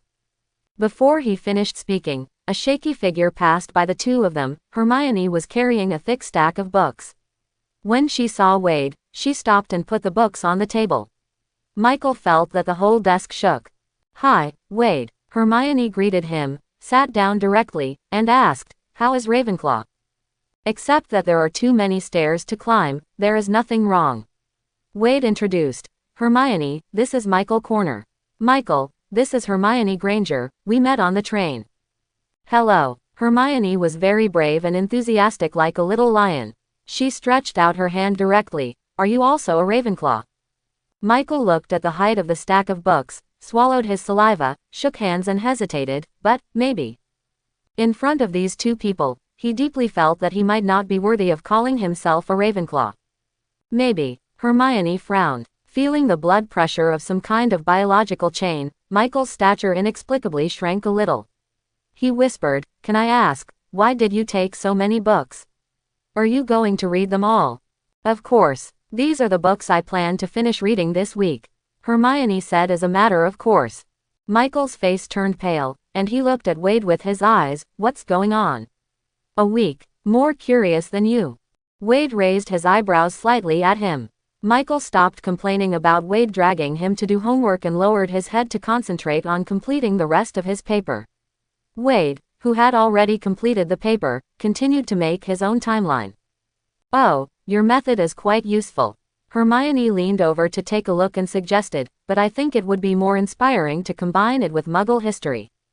Well, I plan to add to that later. Wade pushed the part he had completed to her and said, you've read more books than me. Can you help me check if there is anything that needs to be revised in the previous part? Let me see. Hermione did not refuse. After reading it carefully, she said, here, the specific time when the wand was born is unknown. Melina Sims's main contribution is to study the magical properties of 18 kinds of wand wood, and propose the wand adaptation theory and Sims formula. She pulled out a book from her pile of books and flipped it open. In 382 BC, the Ollivander family began to make wands. To this day, the best wand makers are still the Ollivander family. I think this is also a test point. The quill pen quickly recorded on the parchment, and Madame Pants cast a vigilant eye over here from time to time, as if ready to drive a few people out at any time if they made a loud noise. Michael, who was working on his thesis, felt that he was becoming increasingly insignificant. He listened for a while, then silently pulled out a piece of paper and prepared to copy the timeline of the history of magic that Wade had revised. Suddenly, his eyes lit up, and he nudged Wade with his elbow and whispered, "Look." Theo was standing outside the library door, looking around. He probably just came back from the herbology class, and he was still covered in greenhouse soil, so Madame Pants didn't allow them to come in. Meeting Wade and Michael's gaze, Theo happily waved his hand, motioning them to go out. Wade said goodbye to Hermione, and packed up with Michael to go out. Seeing Ryan and Theo at the door, looking dirty, he asked, "Is there anything urgent?" The two Hufflepuffs looked at each other, and Ryan indicated with his chin, "Go ahead, you asked Professor Sprout." Theo smiled and said, "Wade, didn't you say you wanted to find a quiet place to practice spells this morning? Professor Sprout of the herbology class is the head of our Hufflepuff house. After class, I stayed to help the professor, and after class, I went to ask him courageously." "You asked the professor?" Michael was surprised. "After taking Professor Snape's class, you still dare to ask the professor?" Theo smiled. "Professor Sprout is different, she is very kind. And I think, instead of practicing secretly, it is better to ask the professor for permission first, right? And practicing spells is not a bad thing." "Then what? Professor Sprout provided us with a place?" Wade asked. "Yes." Theo nodded. "An abandoned empty classroom. Professor Sprout said it must meet our requirements." "Then what are you waiting for? Let's go. Let's go and see together." Michael said happily he didn't want to stay in the suffocating library any longer. Wade was about to leave, and suddenly looked back. In the huge library, Hermione was reading alone, looking lonely. Wade remembered that at this time, Hermione seemed to have no friends. "Wait a moment," he said to the others, "I'll call someone else." The book on the table was tapped twice. Hermione looked up and saw Wade smiling at her. "Hermione, we are going to practice spells together. Do you want to join us?" Hogwarts is the earliest established magic school.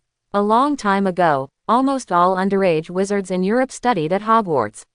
But later, other magic schools were established one after another, and many wizards chose to move to the United States to live, and their children studied at Ilvermorny School.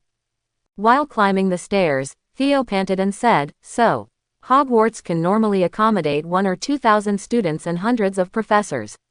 But now there are only 200 or 300 people, and many classrooms are idle. For the safety of students, the school has hidden most of the abandoned empty classrooms. Professor Sprout told us that it is an unused spells classroom, and the space should be large." Ryan added, "Behind the portrait of Miss Claudia holding an umbrella on the 3rd floor." The few people searched along the corridor for a while and finally found the portrait in the corridor near the West Tower. The wind blew gently on the grassland full of flowers. A blonde girl held an umbrella with white background and pink flowers, looking into the distance with melancholy eyes, and turned sideways to face the crowd. Ryan took the magic wand and knocked 3 times on the left side of the portrait, saying the password, "Sunshine, Golden Daisy." The girl walked aside with her skirt, the portrait opened, and several people walked in one after another. After the portrait closed, the blonde girl changed the direction of the umbrella, and the rain began to fall in the portrait. This classroom has been idle for an unknown period of time. There is a thick layer of dust on the ground, some tables and chairs are placed in a mess, and there are a few old books and discarded parchment scattered on the ground. There is a row of wooden shelves on the 1st floor of the classroom against the wall, which are also empty and even broken in several places. In the corner, there are piles of targets for practicing spells, most of which are also broken. "Well, it looks like we need to clean up before we practice." Hermione rolled up her sleeves. "Who's going to get a basin of water?" "Me." Theo raised his hand. "I'll go find some cleaning tools first." "Why don't you ask the school's house elves to help clean up?" Michael said lazily. "You know that Hogwarts has a group of house elves, right?" Ryan had already leaned over to pick up a fallen chair. "Wait a minute, everyone." Wade stopped Theo, who was about to leave, and asked others, "We are here to practice spells, why don't we start by cleaning up this classroom?" "What, don't you?" Michael looked at him in disbelief. "Clean it up and repair it as before, start with these 2 spells." Wade looked at Ryan and said, moving tables, chairs and benches can only be done with the levitation spell. Okay, it's a big project, but it sounds fun, Theo said with a smile. Ryan thought for a moment, put the chair he had just lifted back down, and waved his wand, clean it up. The table became a little cleaner, but there was still obvious dirt in the gaps. Ved blinked. Ryan, say it again, Vader said. So Ryan used the cleaning spell again, but the effect was not very obvious. This time, Vader was sure that he saw it very clearly. When Ryan waved his wand, he vaguely saw another arc, the two superimposed together, similar but different, making him clearly realize why Ryan's spell did not work as it should. Just like when playing games, the plugin calculated the best route and attack angle for him. Ryan, when you cast a spell, do this. Raise your wand a little higher and finish it more cleanly. Wade demonstrated. At the same time, Scourgify GI should be pronounced more lightly. Do it again and try it. Ryan paused, perhaps because Hufflepuffs naturally trust Ravenclaw's mind more. He did not make any suggestions, but waved his wand according to Wade's modified version, clean it up. The table suddenly became shiny, as if even flies could not stand on it, and even the floor below became clean. Ryan's eyes widened, looking at his wand, then at Wade, and muttered, "How did you do it?" Others had almost the same reaction, and they all gathered around to look at the table. Theo even bent down and touched it again and again with his hands, exclaiming, "Ryan, I didn't know. You are a spell genius." "No, it's not because of me," Ryan said a little dazedly. He waved his wand again, but because he was too upset, it was not as effective as the last time. Wade didn't say anything. He also used a spell himself, but he didn't find the extra arc, just like his eyes could only see the names above other people's heads, but not his own name. But the experience of guiding Ryan made him know clearly what was right, so his spell was also perfect, and the cleaning range was even larger. Wade thought about it and asked the others to use the cleaning spell. As expected, the thin golden arc was seen again. Even Hermione's spell was not perfect, but it was closer to the standard than others. He instructed them one by one, so that the spells of several people were close to perfection. In the process, his own understanding gradually deepened. Later, he could use the perfect cleaning spell with a casual wave of the wand, even without reciting the spell. If the golden finger had a name, Wade felt that he might have a good teacher system. Just by glancing at the top of the student's head, he would know what name to call. Even if a group of people cast spells at the same time, he would know who was doing it seriously and who was just perfunctory. In one-on-one guidance, he could make targeted fine-tuning so that students could master a spell in the shortest time. Unfortunately, the golden finger was a silent one, and Wade didn't know if it had any undiscovered functions waiting to be developed, so he could only explore slowly. Vader thought that with the right guidance, most of the spells would be easy for them to master, but this was not the case. The level of magic ultimately depends on one's talent. Simple spells, such as cleaning spells and repairing spells, can't be seen to make any difference when several people cast them. But after the difficulty of the spell increased, Theo seemed to have a bit of difficulty. After learning the levitation spell more than a dozen times, it was still specious. Ryan and Michael were better, but they also worked sometimes. Hermione still succeeded once, but it is difficult to levitate heavy objects. But for students just starting out at magic school, successfully mastering even a simple spell is exciting. When several people walked to the auditorium at dinner time, Michael was still showing off to Theo. "Did you see my last repair spell? It was perfect. The chandelier on the ceiling was restored to its original state immediately. I dare say, it was just hung on it's not that bright at all." Ryan was still waving his wand murmuringly, practicing spells silently, but accidentally, sparks erupted from the tip of the wand, almost setting Hermione's hair on fire. "Oh, please, don't point your wand at people," Hermione said immediately, then asked enthusiastically, "What are you practicing?" Her face seemed to say, "Come and ask me." "Levitation spell," Ryan said. He had a good temper and could understand the little girl's eagerness to help despite her seemingly domineering attitude, so his attitude was very calm from beginning to end. Hermione said in surprise, "But you succeeded just now." Ryan shook his head. "I always feel like my spell is missing something." When the auditorium arrived, the sumptuous dinner exuded the tempting aroma, and several people seemed to realize that they were already hungry. Theo muttered, Merlin, I think I could eat a cow right now. The sense of accomplishment in learning a spell is great, but the hard work is too hard. After dinner, Michael finally couldn't wait to leave the study group and made an appointment with Terry, who shared a dormitory with him, to play Rolling Stones in the courtyard. Hermione and the others went back to the lounge to do their homework, while Wade took advantage of the library not closing and took the time to borrow 2 books he had read at noon. They had cleaned the practice room in the afternoon, repaired the tables and chairs and placed them against the wall. The empty cabinet next to them was used as a bookshelf. Vader turned on the light and put away his ink and quill. The sounds of cheers and laughter from the little wizards could be heard outside the window, while Wade opened the book and was immersed in reading. Magical theory, tampering with the deepest secrets at will, the source of life, the essence of self, must be prepared to bear the most extreme and dangerous consequences. Analysis of the operating principles of basic spells, magic is the embodiment of the wizard's will. Whether it is to show off among their friends or to gain powerful power, young wizards are often more attracted to cool and magical spells and are willing to spend a lot of time practicing advanced spells. Difficult to pronounce, and boring theories are dismissed. Even though magic theory is a first-grade textbook, the little wizards would rather learn 2 curses like hot on fire than read such boring books. But Wade is different, perhaps because when he was in school in his previous life, his teacher repeatedly emphasized that understanding the essence, understanding the principles, and mastering the rules can help him escape from the ever-changing question types, get rid of the rote learning method, and do not need to answer a lot of questions. You can also get high scores and successfully solve new types of questions. This is what is called efficient learning. That is to say, to know what it is, but also to know why it is so.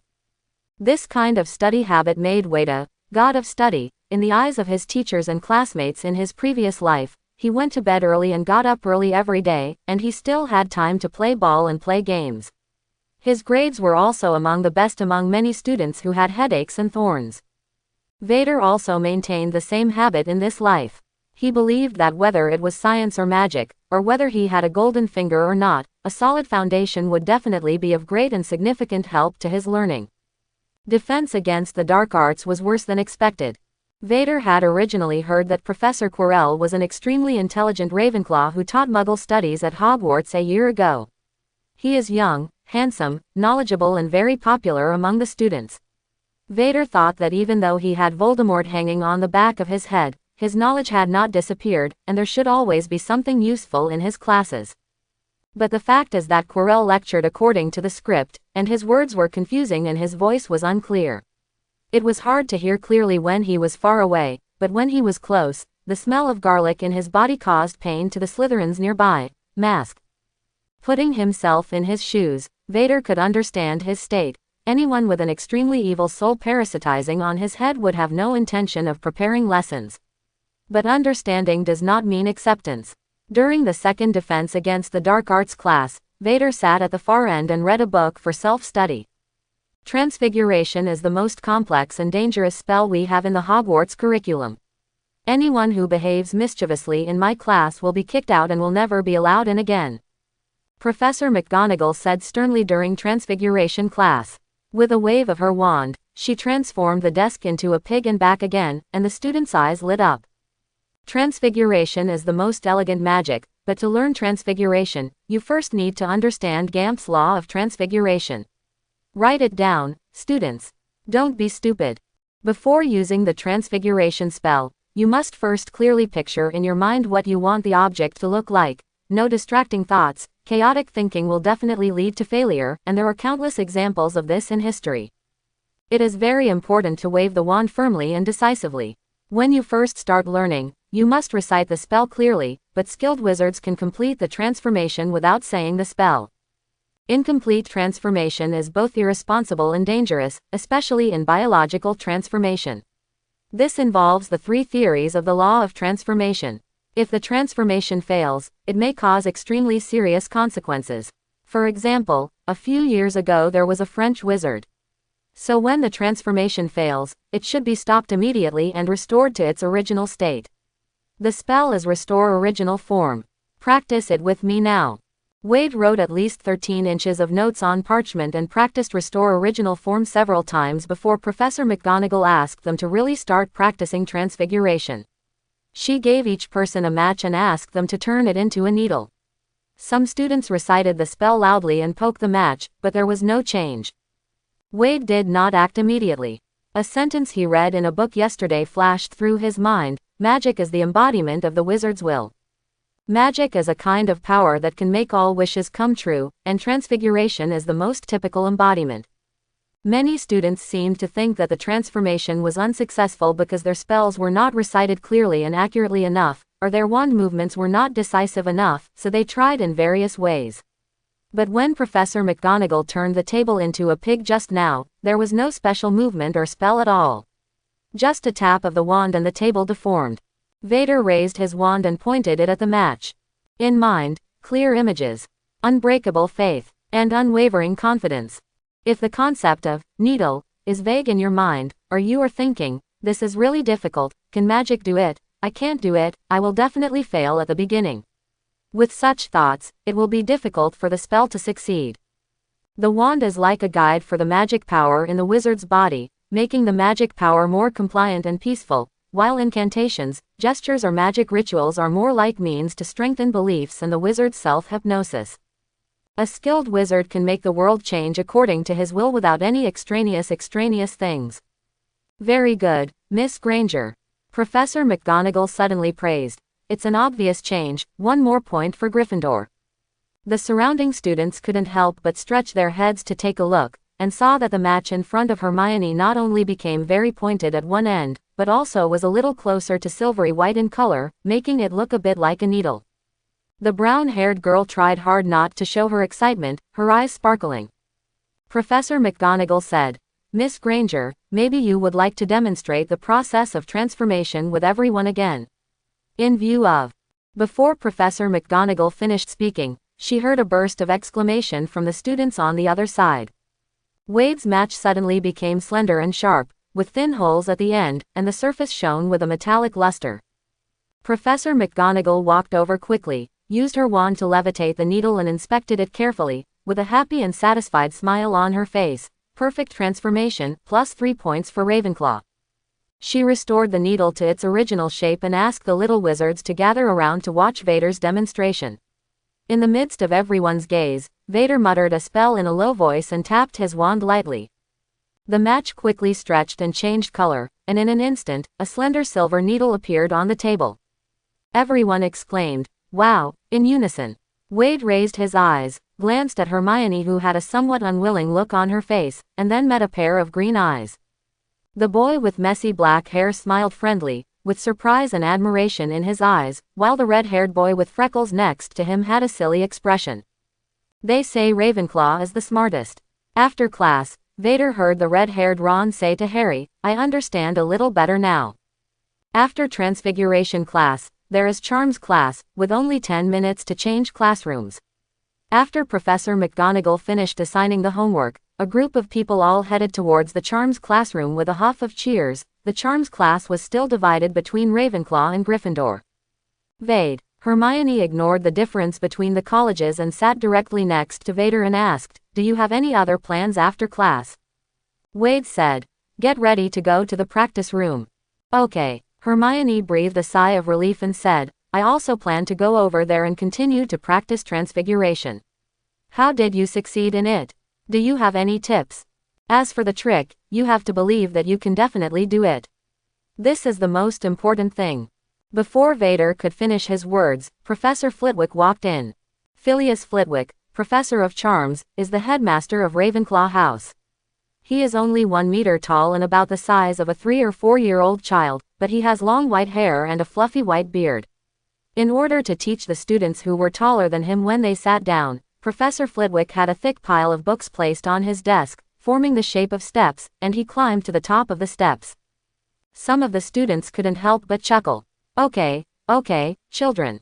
Professor Flitwick held the short wand in his small hand. "Maybe some of you are thinking, why do we need this little teacher to teach us?" Many students laughed at the professor's self-deprecating words. It seemed that the professor didn't mind someone joking with him. In other words, what can he teach me?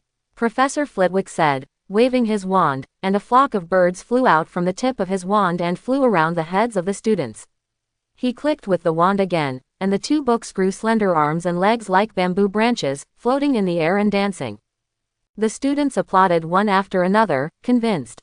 Although it only lasted 2 minutes, they had already fallen in love with this short professor. He was not as timid as Quirrell, nor as boring as Professor Binns, nor like Professor McGonagall or Professor Snape. It's so severe that it's scary. Ravenclaws can't help but think proudly, our head of house must be the best professor in Hogwarts. Thank you for your applause. Professor Flitwick said softly. I think charms is the most interesting course. A wizard who can't do charms cannot be called a wizard. Of course, before going to class, I first want to name my lovely students and get to know them.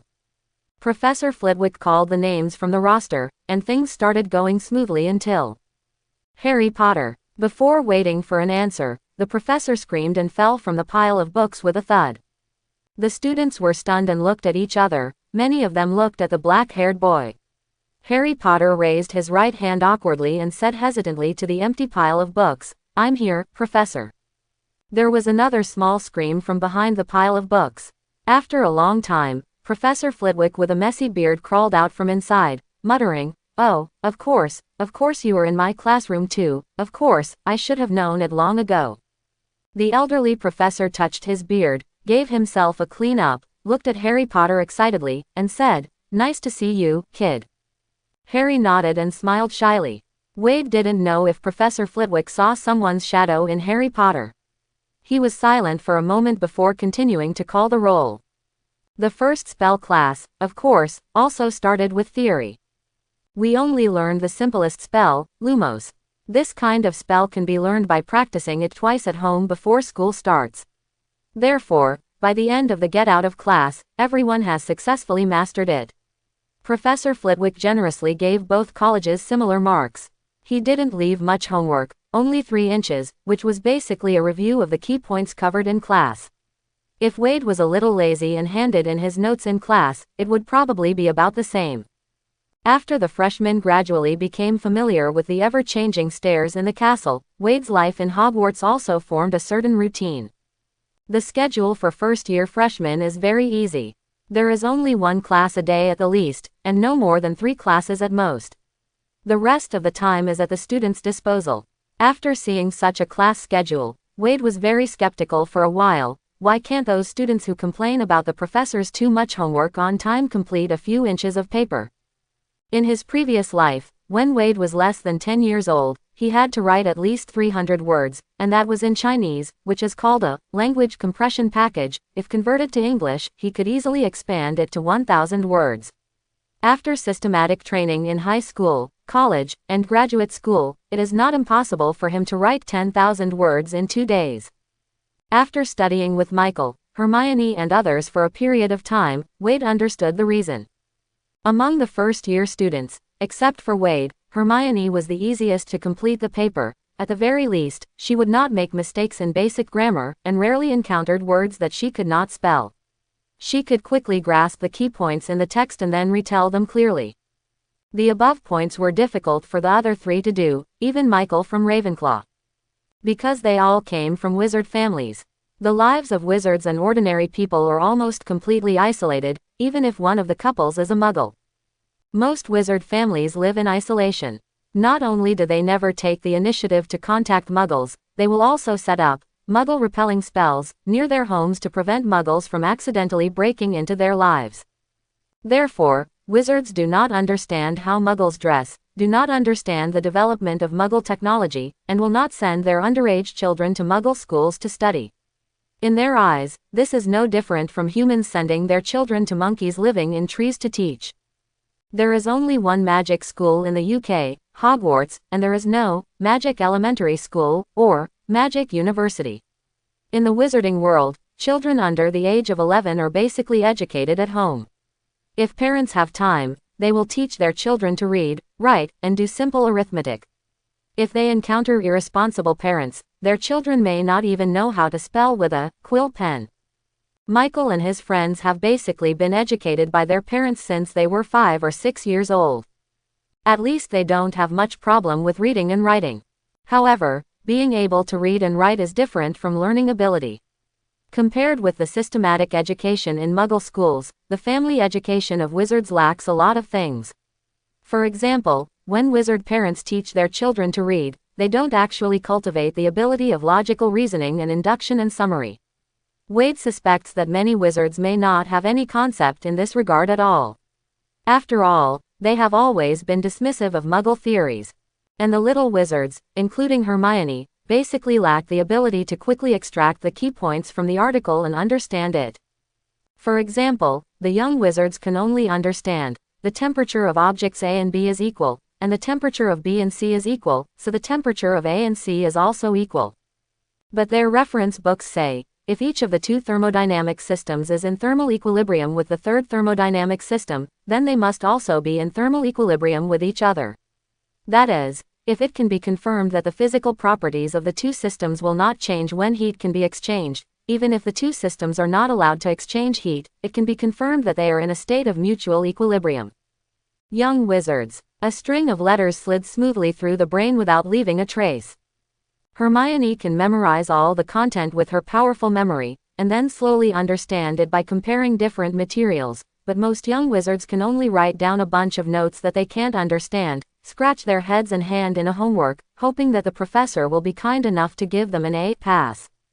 Moreover, the 11-year-old child was away from his parents to study in a boarding school, and the discipline of the college professors was not strict. Even Professor McGonagall or Professor Snape, who were known for their strictness, would not care whether the little wizards who had no classes slept in the dormitory or played games in the lounge. This relaxed environment is naturally a great test for the self-control of minors. Laziness and playing are human nature, but learning is not. Learning is only interesting to a very small number of people. For example, Hermione. For example, Wade. In just half a month, the two stood out from the first-year freshmen. The difference is that Hermione is strict with herself and others, and she firmly refuses any copying of homework in violation of school rules, while Wade never minds others copying his homework. When he is studying hard in the practice room and practicing spells repeatedly, he never forces others to work hard with him. Wade actually understands the laziness of teenagers in learning. He was like this in his previous life. In this life, he worked harder than others, not because he loved studying, but because he loved magic, because for him, magic was not an innate and natural ability, so he cherished this opportunity more than anyone else in the school. Once again, practice was close to curfew time, and Wade hurried back to Ravenclaw Tower. At this time, the corridor outside was quiet, as if everyone was asleep. But as soon as he entered the lounge, he felt that it was too early. Hogwarts has a curfew but no lights out time, and students can stay in the brightly lit common room all night if they choose. At this time, there were many students of all grades in the Ravenclaw lounge. There were lovers in love sitting on the sofa in the corner talking sweetly, there were bored little wizards playing wizard chess on the round tea table, and there were also senior students. Students in the first grade are rushing to catch up on their homework. Although there were many people, it didn't seem noisy. The Ravenclaws consciously lowered their voices when talking. 7 or 8 people gathered on the sofa in front of the fireplace, and girls giggled from time to time. Wade glanced over there and casually found a remote corner to sit down, reading and taking notes. When Michael in the crowd saw this, he smiled and said something to the girl next to him, then walked to sit next to Wade. Learning so late again. Michael leaned on the table and said, "Vede, we have been in school for less than a month, and you have almost finished learning all the content in the first grade. What are you doing with the rest of the time? I didn't say that, you are working too hard, you should relax sometimes. Wade, brother, do you know how many girls want to know you?" He raised his eyebrows towards the fireplace, causing another chuckle among the girls. Vader stopped his quill, looked at Michael quietly with his gray eyes, and asked, "I don't know. But Michael, do you know how long we can stay at Hogwarts?" What? Michael looked confused. The school system of Hogwarts is 7 years, but if you don't pass any of the ordinary wizarding level examinations, also known as OWL, you have to leave school after graduating from the 5th year. Michael didn't understand why Wade asked such a question that everyone knew. 7 years. Wade said with some sadness. There are only 52 weeks in a year. Excluding summer vacation and Christmas vacation, we can only stay in school for a total of about 38 weeks a year, and 7 years is only 266 weeks. Ah, Michael thought for a while. That's right, so what? So, even if I can finish a book in a week, there are only 266 books in 7 years. But how many books are there in the Hogwarts library? Thousands. It's like a vault full of treasures, open for you to take at will, but you come in and take a small bag of gold galleons out. Don't you think it's a pity? Michael felt that what he said made sense, and he suddenly had a sense of urgency in his heart that time is running out. And think about it, Wade continued, only in these 7 years. No, in 266 weeks, we can ask questions to the greatest wizards of the time at any time in the safest place in the world. The one who teaches us transfiguration is Professor McGonagall, one of the only 7 animagus since the 20th century. The one who teaches us spells is Professor Flitwick, the champion of the dueling competition, and the one who teaches us potions is Professor Snape, the master of potions. Although the professor of defense against the dark arts is a little bit worse, where else can you find such a good learning environment after leaving Hogwarts? After graduation, when you encounter problems with advanced magic or potions, who can guide you so selflessly and teach you how to do it? When you want to learn powerful spells in the future but can't find a way, won't it be too late to miss the library of Hogwarts? Not only Michael, but the students around him who had become quiet at some point couldn't help but nodded. So Michael, Wade asked in a deep voice, do you still think that it is enough for us to study only 8 books in 1/7 of the time? Michael, who had been completely convinced by Wade's theory, shook his head vigorously. He wanted to say something but didn't say it. But when he thought of the 2 weeks he had wasted, he couldn't help feeling a little anxious. He stopped chatting with the girls and took out the Beginner's Guide to Transfiguration that he had thrown into the corner and started studying. For a while, the Ravenclaw common room became quiet, with only the sound of pages turning and quills writing. The 2 fifth-year students who hurried back at curfew thought that Professor Snape had invaded the Ravenclaw common room. They didn't even dare to breathe loudly and tiptoed back to the dormitory. Dinner time, in the hall. Something is wrong, Fred. Yes, it's really wrong, George. The red-haired twins looked at each other, and they reached out their hands at the same time, randomly grabbed a student from Ravenclaw College, and pressed him to his own desk before he could scream. What do you two want to do, Weasley? The Ravenclaw boy who was held down by them said unhappily, I don't have time to participate in your pranks. Huh, what? Ron, who was chewing a chicken leg, looked up in confusion. It's none of your business, little Ronnie. Fred pushed his brother's head back, and the twins put their arms around the necks of the Ravenclaw boys on the left and right, and asked, Davis, what's going on with you Ravenclaws recently? Holding books while eating. Holding books while walking. There are not many Ravenclaws in the courtyard during lunch break. Even Quidditch training is not as active as before. I didn't even go on a date on weekends. You didn't like reading so much before. Seriously, did Snape secretly drug you? For example, a love potion called Love of Learning, or something. Associating Professor Snape's face with a love potion that exudes a pink smell, Roger Davis couldn't help but tremble. Don't talk nonsense, Professor Snape will not give a love potion. No, I mean there is no such love potion. No, we just suddenly realized life is short, and the time we can use to study is even shorter. Huh, the 2 Weasleys looked at him inexplicably. Roger Davis took a deep breath and looked at the twins solemnly. Fred, George, do you know how long we can stay in Hogwarts? Fred silently reached out to feel the temperature of his forehead. My brain is not burned. Davis slapped his hand down and said seriously, such as 266 weeks, tens of thousands of books, not studying hard is like going into a treasure mountain but returning empty-handed, and other theories. After that, Davis went to the Ravenclaw long table to have dinner with a book in his arms. The Weasley brothers looked at each other, and even Harry and Ron, who were originally concentrating on eating, stopped unconsciously. The atmosphere of hard study began to spread quietly in Hogwarts. Of course, most people are only enthusiastic for a short time. For example, Ron, he only worked hard to compile the paper on the history of magic and then started to play with his moving wizard chess. For example, the twins, they still spend most of their time on pranks and studying magic tricks. But there are also some people who are secretly motivated to start working hard. Michael is a person who works hard intermittently. He is smart but not hardworking. Sometimes he will be influenced by Wade and work hard for a while, but soon he will be attracted by something more interesting, such as using magic to manipulate small paper figures to fight, or discussing music or clothes with beautiful girls.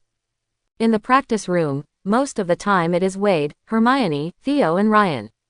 Sometimes Professor Sprout of the herbology class will come to take a look, probably worried that they are doing some dangerous practice here. After seeing the layout of the practice room and the learning results of several people, he praised them highly, added 5 points to each college, and said that students can ask her questions when she has no classes, and she is happy to answer students' questions. Professor Sprout is really a very gentle and amiable witch. She almost never treats students differently because of the difference between colleges, and only prefers those students who are particularly talented in herbology. Not long after, Professor Sprout recommended a Gryffindor student to their study group, Neville Longbottom. The round-faced boy was honest and simple. He was very clumsy in learning and learned spells slower than anyone else, but he worked very hard and didn't cause trouble. He quickly integrated into their small group. On a weekend night, a notice posted on the bulletin board in the lounge caused all the first-year students to get restless. Starting next week, they would have flying lessons. Flying has always been mankind's biggest dream, and Vader is no exception. In his opinion, one of the greatest benefits of learning magic is that you can fly freely in the sky. Of course, you can also fly into the sky by airplane, and it is more comfortable than riding a broom or flying horse. But there's no doubt about it, the latter is much cooler. Ravenclaw's flying lessons are with Hufflepuff on Friday afternoons. Before that, Thursday afternoon was Gryffindor and Slytherin flying lessons. Starting Monday, all the freshmen were talking about flying, and Michael was no different. You know, my most thrilling experience was riding a broomstick and racing down a cliff with an eagle. Michael boasted with a sausage stuck on his fork. We started from 1,300 meters away. It swooped down from high altitude and finally hovered only 15 centimeters above the ground. The grass on the ground could touch the tip of my nose. Isn't that great? Theo at the next table believed it and exclaimed, Michael, you should play Quidditch. You must be good at Wronski's fake moves. Many famous players can't do this. Michael's face turned slightly red, and he forced himself to say, of course. I have to say that after Professor Flitwick sees my wonderful performance in the flying class, he might invite me to join the Quidditch team in advance. Woolen cloth. Definitely, you are simply a genius. Theo praised loudly. Michael blushed even more. At the long table, some senior Ravenclaw girls looked at Michael and chuckled, obviously seeing through his lie. In order to cover up his embarrassment, Michael turned around and said, Veed, do you need me to give you some flying instructions in advance? So that you won't feel nervous when you get on the broom. I'm an expert in this area. I rode it before I could walk. Flying around the house on a broomstick. Really, I think we also need some guidance. Hermione pulled Neville over quickly and sat next to her. She also held a pile of books in her arms. Quidditch Origins, Wigton, The Miracle of the Hobos, He Flies Like a Madman, that sort of thing. You borrowed so many books? Wade asked in surprise. Yeah, but it's not very helpful. Hermione put the book on the table and said anxiously, almost all of these books are about the barbaric sport of Quidditch, and they don't even talk about how to fly more smoothly. The girl's words immediately aroused dissatisfaction among Quidditch fans. Michael raised his eyebrows and said, barbaric. Hermione, you probably don't understand yet. Quidditch is the most popular and exciting sport. Everyone loves Quidditch. It has nothing to do with savagery. No, I should say, you don't understand its wild charm at all.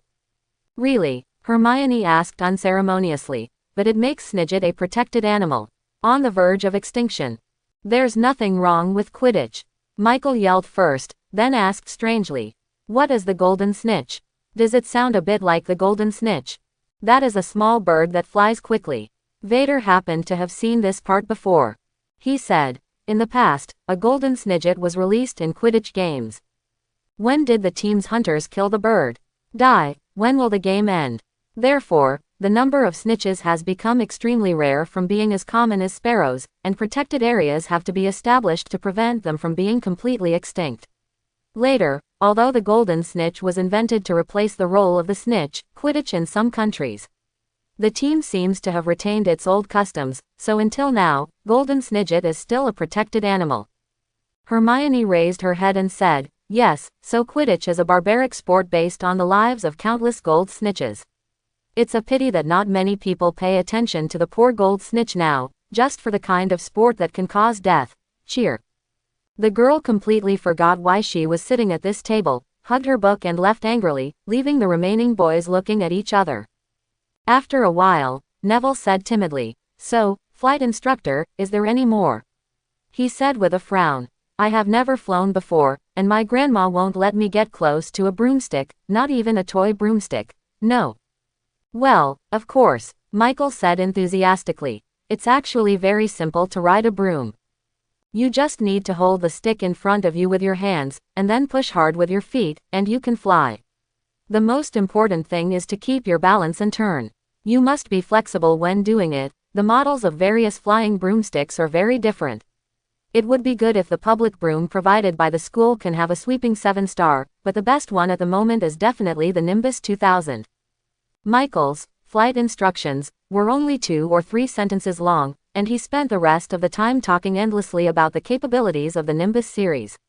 Theo was very supportive and believed every word he said. Neville stared at his big round eyes and tried to write down everything he said, but in the end there were only a few lines on the paper: hold the handle, push hard on the ground, and maintain balance. Ryan secretly told Wade, "I'm sure Michael has only ever ridden a toy broomstick before." "Why do you say that?" Wade asked. "Have you ever ridden a real one?" "I have never ridden one by myself because my mother wouldn't let me, saying it was too dangerous," Ryan said, "but my dad had a Comet, and he once held me and flew several times in the sky. He said that for beginners, it's too dangerous to ride. It's good if you can sit firmly on it, and you can't fly in a hurry, because the flying broomstick is much faster than a toy broomstick, and there is no height limit." He looked at Michael's eloquent appearance and shook his head slightly. "There's nothing to worry about." Wade comforted him. "The professor is still here." Although he had no memory of the detailed plot of Harry Potter, he remembered Neville's highlight performance in the final battle. What big trouble can happen in an ordinary flying lesson? Speaking of which, in my impression, there does seem to be a plot about flying lessons. Vader rubbed his chin, trying to dig out useful fragments from his memory. It seems that Neville was bullied by Draco. And then Harry Potter stood up for him. That should be the case. On Thursday afternoon, Ravenclaw only had one charms class with Slytherin. After class, the Slytherins happily ran to the lawn. That's where the flying lessons were. The Ravenclaws didn't have any classes after that, so they just went to watch. It was rare for Vader to move with the large group. It was a flying lesson after all. The students gathered in the corridor in 2s and 3s, eavesdropping on the speech of Mrs. Huochi, the flying course professor there, hoping to learn something in advance so as not to be embarrassed in the formal class tomorrow. It didn't take long for them to see Neville. Yes, it was Neville. While everyone else was still standing on the ground, the boy shot straight into the sky like a cannonball. Ah! There were horrified screams in the sky, and then a figure fell straight down. Before anyone else had time to react, he slammed into the grass with a bang. There was silence among the crowd. Is he dead?" a girl asked in a low voice in horror. The Ravenclaws who witnessed this scene suddenly had a great fear of flying lessons, especially Michael, who had been talking non-stop before. He looked at the figure lying in the grass with a pale face, and his voice was trembling. Is it my fault?" Wade patted his shoulder and comforted him. "It shouldn't be a big problem. He didn't hit the ground on his head when he fell." Michael's throat rolled and he was speechless. Fortunately, Mrs. Hooch immediately ran over to check and quickly helped Neville up from the grass. Thank God, the boy only had one wrist and looked a little strange. Mrs. Hooch helped him to the infirmary and shouted a warning. "Other students are not allowed to move." Vader, Michael pleaded. "Let's go see Neville." Wade glanced at the other students standing blankly on the grass, nodded, and the two of them quickly ran through the corridor to the infirmary. Flying lessons, right. Through the door, they heard Madame Pomfrey, the school nurse, say with surprise, "At this time every year, there are always some accidents among the first-year students. I can't even think of it. Which year was peaceful?"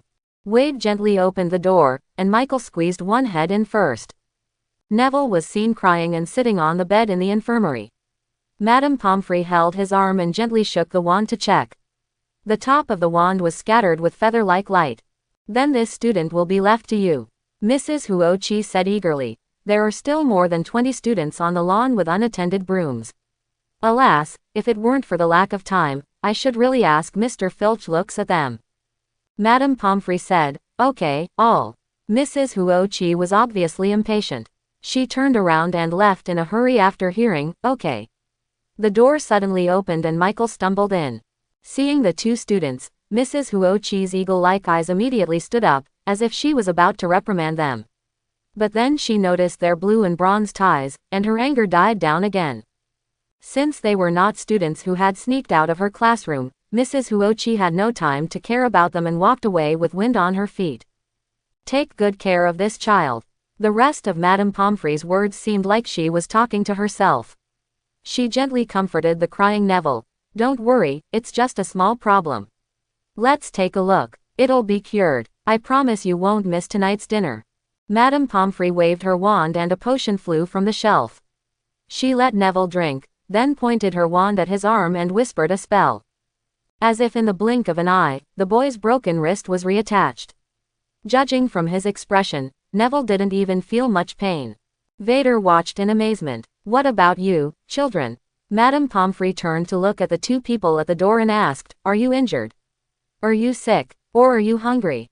Michael pursed his lips and said nothing. Vader had no choice but to say, Mrs. Pomfrey, let's come see Neville. Oh, come to visit a friend. Madame Pomfrey was a little happy when she heard this and said, Mr. Longbottom just needs to rest for a while. After the bones are fully grown, he can go back with you. Thank you, ma'am, Vader said, and Neville also thanked him. After Madame Pomfrey left, Vader asked, how are you, Neville? Does your wrist still hurt? It doesn't hurt much anymore. Neville shook his head and lifted up his robe. You could see that the wound on his leg was healing quickly. Look, it's almost healed here. Madame Pomfrey's healing skills are really powerful. That's probably what happened with St. Mungo's Street. Mungo's, the largest magic hospital in Britain, the best healers are there. Neville said. Michael walked over slowly and whispered, Neville. The boy looked up at him. Michael lowered his head in shame. I'm sorry, I lied. I have never ridden a broomstick before. The trick I told you was also heard from the radio. I actually have no experience myself. Neville blinked. I know, he said. Huh. Michael's eyes widened in surprise. Neville explained. Hermione said you wouldn't be so excited about flying lessons if you were used to riding a broomstick. Michael's face turned red. Did everyone see his frivolous talk? But Hermione also said. Neville added. What you said is correct, it is also written in the book. But after all, flying is not a skill that can be mastered only by knowing the theory, right? I don't know why, Michael suddenly wanted to cry.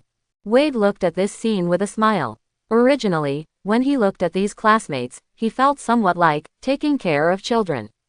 But at this moment, Wade felt, maybe they could really become good friends. Although Madame Pomfrey healed Neville's wrist easily, it still took a while to wait for the bone to heal. Because of guilt, Michael was unwilling to leave Neville alone in the infirmary and insisted on waiting until he was fully recovered before going to have dinner together. On the way, the stairs changed direction again, causing several people to walk twice as long as usual before returning to the auditorium.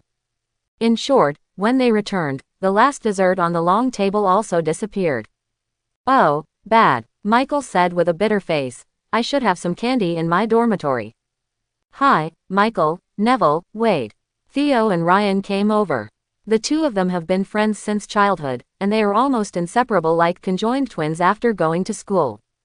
We heard that Neville had an accident in the flying class. Theo looked at Neville with concern. Are you okay?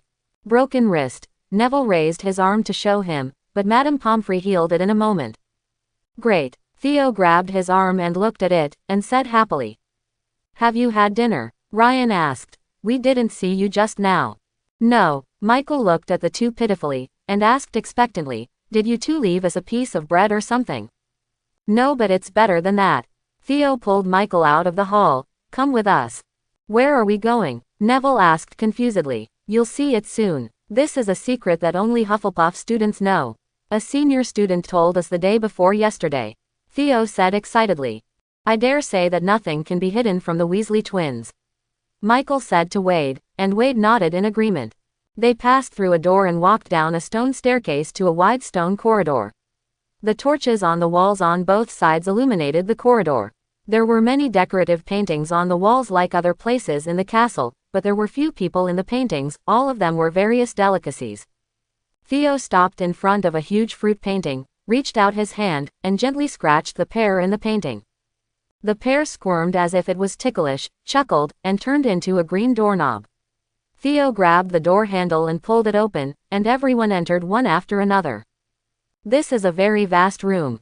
The size and layout of the room are the same as the auditorium above. There are also 4 long tables, but there is nothing on the tables. There were many gleaming kitchen utensils beside the surrounding stone walls, and there was a brick fireplace at the other end, with a roaring flame and the smell of barbecue. There are many strange-looking creatures in the room. They have big bat-like ears, round eyes that protrude like frogs, and look as big as tennis balls. They also have slender noses like pencils, and slender limbs. Tea towels with the Hogwarts crest printed on them were worn as robes. When the little monsters heard the noise, they all turned their heads and looked over. They looked at several students with eager and expectant eyes, but did not gather around them. Whichever direction Vader and the others looked, the little monsters would bow to them and curtsy, appearing very respectful. Oh my God! Michael was extremely surprised and said enviously, so many house elves. Welcome to the Hogwarts kitchen, Theo said, opening his arms. This is the best place in Hogwarts. You can tell them what you want to eat. The elves are very enthusiastic. Ryan also said. Hello. Vader bent down and looked at the nearest house elf and asked, can you get us something to eat? Of course, sir. The house elf said softly, I would be honored. The house elves happily brought over various delicacies such as pies, steaks, baked potatoes, egg tarts, and plum pudding, as well as orange juice, pumpkin juice, vegetable juice, and even 2 bottles of butterbeer. After several people had eaten and drank enough, the elves brought many desserts after the meal, vowing to make them satisfied. I can't eat any more, Neville said with difficulty after taking a lick of an ice cream cone. Almost all Hufflepuff students know where the kitchen is because our common room is nearby. So it's an open secret, Theo told Michael. There are always all kinds of good things in our common room. Food, Hufflepuffs never go hungry. It's wonderful, Michael sighed while drinking butterbeer. Why can't I be a Hufflepuff? What are you talking about? Ryan mocked. I heard someone say during the sorting, if he was sorted into Hufflepuff, he would rather drop out of school. There's nothing good about Ravenclaw. Michael sighed. Ravenclaw Tower is too high, really too high. I climb the stairs every day and want to die. Every time I go back to rest after class everyone must make a big decision. He seemed to have had a little too much to drink, and he spoke very aggrievedly. Vader managed to control himself from filling his stomach, but it was obvious that he was not very drunk as he was drinking for the first time. He was knocked down with just 2 rum-filled chocolates and a glass of butterbeer. At this moment, Wade's head was dizzy, and he looked at people with double visions. He propped his chin up, yawned lazily, and was identifying the house elves one by one. Coco, Amy, Becky, Happy, Lola, Phil. Being read out by the wizard seemed to be a great honor for the elves. They lined up to tell Vader their names, as if they were performing some ritual. Zoe, are you a girl? Wade recognized the elf who first talked to him. To be honest, the elves all have wrinkled faces like 80-year-olds. Apart from their names, their appearance and clothing are indistinguishable from each other by gender. Why yes, Mr. Gray, Zoe said, wringing her fingers nervously and excitedly. Are you the ones who usually help us clean the room and do the laundry? Wade asked. Yes, sir. Zoe nodded vigorously, looking at Vader seriously with her big eyes. The people in charge of Ravenclaw Tower are Zoe, Happy and Phil. If you look closely, you can see that the house elf's tea towel is decorated with a tiny flower. She is indeed a girl. Are you guys cleaning other parts of the castle as well? Wade asked again. Yes, sir. Were you the ones who took our luggage off the train? Yes, sir. Thank you. Wade sighed and said, "It's really a lot of work." "No, no, how could it be?" Zoe said quickly. "We like to work. Work does not make us feel hard. It is really terrible not to have work." The house elves all expressed how dedicated they were to their work and how they never slacked off. They try their best to make dinner that satisfies everyone, polish every piece of silverware until it shines, wash the students' muddy shoes, and they always appear and disappear quietly. He never disturbs others and is a very good house elf. Wade looked at them silently and didn't speak for a long time. After dinner, it was almost the curfew time. The elves enthusiastically stuffed several people with cream cakes and fried jam donuts, and then they returned to the college lounge. Vader and Michael walked up the movable stairs. When they were tired and panting, the armor on the wall suddenly shook, and then a white guy suddenly jumped out, and at the same time let out a roar like a wild beast. Yell. Ah! Michael was startled, his feet went weak and he sat on the ground. Ha ha ha! The white guy held his belly and laughed loudly. He floated in the air and kicked his feet wildly. Michael was angry and funny. "Peeves, you are hiding here again to scare people." Peeves is a special ghost in Hogwarts. He can float around, possess entities, touch objects, and loves to cause chaos.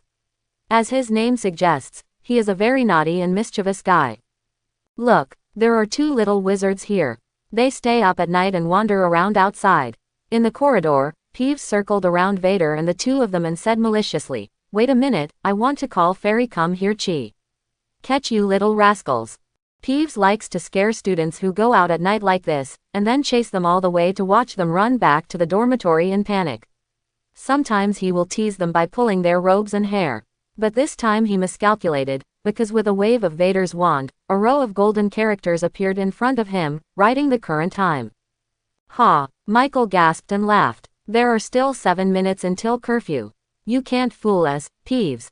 Peeves rolled his round eyes and said slyly, 7 minutes, it's not enough for you to return to Ravenclaw Tower."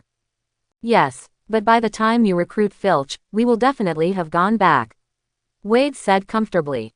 Peeves curled his lips and muttered, "Humph, boring Ravenclaw."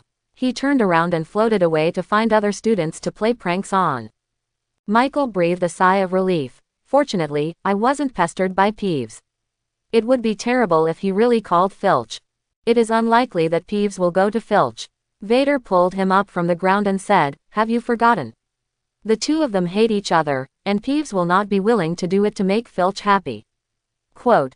"That's right," Michael nodded. "Peeves often wreaks havoc, either knocking down statues or spilling ink everywhere, which adds a lot of workload to Filch, the administrator of the castle, and drives Filch crazy." The two of them walked up the steps of the Ravenclaw Tower, which made them dizzy. After walking for a while, they had to stop and rest. Their thighs were so sore that they felt as if they were not their own. Usually at this time, Michael would complain endlessly. Unless there was a beautiful girl next to him, he would pretend not to be reluctant at all and stop to rest in the name of taking care of the girl. But today, Michael was very silent. It wasn't until the two of them were about to return to the lounge that he said, "We will also have flying lessons tomorrow."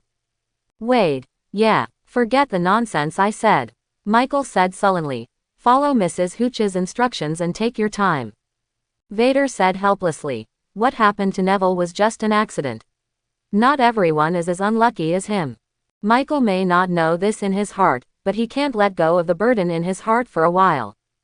After finally returning to the tower, it was already past the curfew time, but there were still a few students gathered in the corridor. Not every Ravenclaw is good at solving puzzles, which involve blind spots in knowledge, and even the smartest brains can't do anything about it.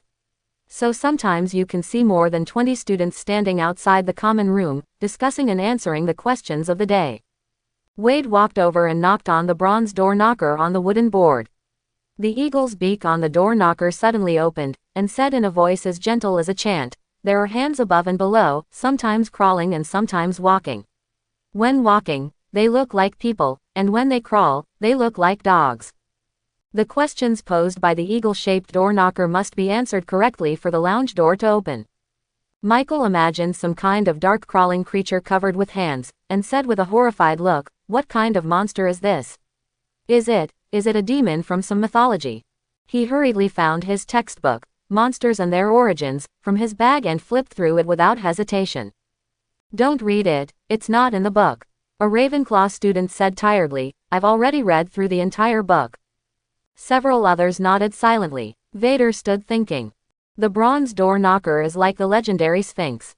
The questions it asks may not be difficult, but sometimes they are not easy to think of, because the door knocker always only asks questions, but does not tell them whether it is a brain teaser or a riddle. It will not prompt that the answer is a plant, animal, utensil, word, or intangible thing, such as time, death, etc. This riddle sounds very Cthulhu-like at first glance, but it also feels a little familiar. Monkey. After a moment, Wade asked uncertainly. Correct answer. The eagle-shaped door knocker said, opening the wooden door. After an accident during a flying lesson, the breakfast table was much quieter the next day. Students no longer tirelessly tell stories about how they once flew across mountains and seas on broomsticks. Instead, another piece of news spreads among the first-year students. Didn't Harry Potter and Slytherin Malfoy almost get into a fight yesterday during the flying class? Guess what happened? Padma Patil spoke in a mysterious tone on the long table. People around said, I heard that because Harry Potter showed amazing flying talent, not only was he not punished, but he was recommended by Professor McGonagall to join the Gryffindor Quidditch team. Since she had a twin sister in Gryffindor House, she was always well informed. Really? That Professor McGonagall? The students around were surprised. Who doesn't know that Professor McGonagall is the most impartial and strict professor at Hogwarts? She treats the 4 colleges equally and never shows any favoritism. This time she made an exception for Harry Potter. This shock even made people forget the previous news for a moment. But eventually someone remembered it. This is impossible, Terry said firmly. No first-year freshman has been able to join the Quidditch team in a century. This must be a rumor. Maybe he is a reserve player or something. Anthony guessed. After all, we have all seen that Potter flies very well, fast and dexterous. If the Gryffindor team shuts him out, then it's unbelievable. But after all, he is a freshman, has never ridden a broom before, and doesn't even know the rules of Quidditch. It's still ridiculous to join the team directly, he should only be a reserve member. Another student, Kevin, also said, think about it, if Potter really made an exception and joined the team, the Weasley brothers would have already shouted out. But have you heard their movements? The analysis was sound and well-founded, and everyone nodded in agreement. Padma curled her lips disdainfully and whispered to Michael. Actually, Gryffindor Captain Wood wanted to use Harry Potter as a secret weapon, so he didn't let it be publicized. Those stupid boys were just jealous, so I just don't want to admit it. Michael didn't remind her that he was also one of the boys, but smiled and said, maybe they just don't want to admit that they are not as good as another boy in front of a beautiful girl. Padma blushed slightly. Wade looked sideways and saw Michael raised one eyebrow at him. He looked so romantic and wanton at such a young age, as if he had walked out of the shadow before. He couldn't help but breathe a sigh of relief. Suddenly, there was a commotion in the restaurant. 6 long-eared owls carrying a long and thin package flew into the hall with difficulty, attracting everyone's attention. The owls circled down, threw the package in front of Harry Potter, and then flapped their wings and flew away, leaving only a few feathers. Michael gasped, grabbed Wade's wrist, and said in a low voice, broom. I bet it's definitely a flying broom. He was so envious that his eyes turned red, and he said in a voice that sounded like vomiting blood, and it's a Nimbus series, I recognize that packaging. Yeah, Wade pried his fingers apart, put his hand back on the table, and said nonchalantly, if you perform well in the afternoon flying class, you may have the opportunity to join the team and get a new broom. He just said it casually, but Michael seemed to take it seriously. His eyes became particularly serious, and his teeth were particularly strong when he bit down the lamb chops. Soon, it was time for the flying class. At 5 o'clock in the afternoon, Hufflepuff and Ravenclaw students walked to the lawn where flying lessons were held. Standing here, you can see Hagrid's hut and the Forbidden Forest in the distance. Sometimes you can hear strange sounds coming from there was a sound over there. Unlike Gryffindor, who loves adventure, and Slytherin, who likes to stir up trouble, Ravenclaw knows how to protect himself wisely, and usually only explores within the rules. Hufflepuff students are all well behaved, and more they will not actively violate the rules. Most students in these 2 colleges will not take a step into the Forbidden Forest until they graduate from 7th grade. About 20 broomsticks were neatly arranged on the ground, and Mrs. Hooch was already waiting there in advance. She stared at the students with alert and scrutinizing eyes like a hawk, and said sharply, "I guess you have heard about yesterday's accident. Fortunately, Mr. Longbottom of Gryffindor only broke his wrist, but if you are reckless it won't be surprising if someone breaks his neck." The little eagle and the little badger nodded in agreement. "Okay, now everyone stands next to a broomstick." Under the watchful eye of Mrs. Huochi, everyone moved quickly without fighting or grabbing. It's just that the school's broomsticks are old, and each one is very worn. The branches are spread out in a disorderly manner, and the oak handles are uneven. Sweeping the floor is uncomfortable. But they're going to sit on this thing and fly. Wade suddenly felt that flying on a broomstick might not be friendly to the tailbone. He heard Michael mutter under his breath, "Meteor, the cheapest broom." Wade took a look and saw that Michael's broom was a little more worn out than his. It looked like it was made of weeds. Mrs. Huo said loudly, "Stretch out your right hand, put your hand on the broom handle, and say, 'Get up.'" "Get up," the students shouted together. Wade's broom rolled on the ground twice before jumping into his hand.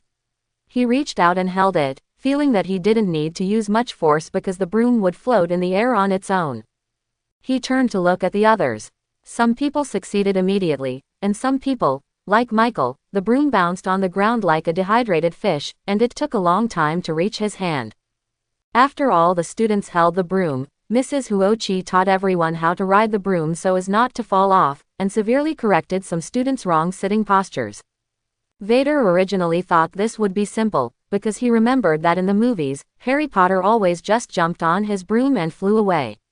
But after actually riding it, I realized that this kind of thing is not that simple. After all, a broom handle is just a thin stick, and balancing on it requires some skill. Fortunately, the pressure on some fragile bones was not as great as expected, and there was some kind of spell cast on the broom that made riding on it feel like sitting on a chair. Not too comfortable, but not that uncomfortable either.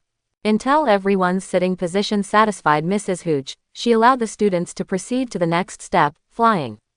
"As soon as I blow the whistle, you guys will kick hard to the ground," Mrs. Huochi said. "Hold on to your brooms, but don't lift them too high, unless you want to fly into the clouds. Lift up a little, and slowly rise a few steps, feet high, then slowly slides forward, then slowly returns to the ground."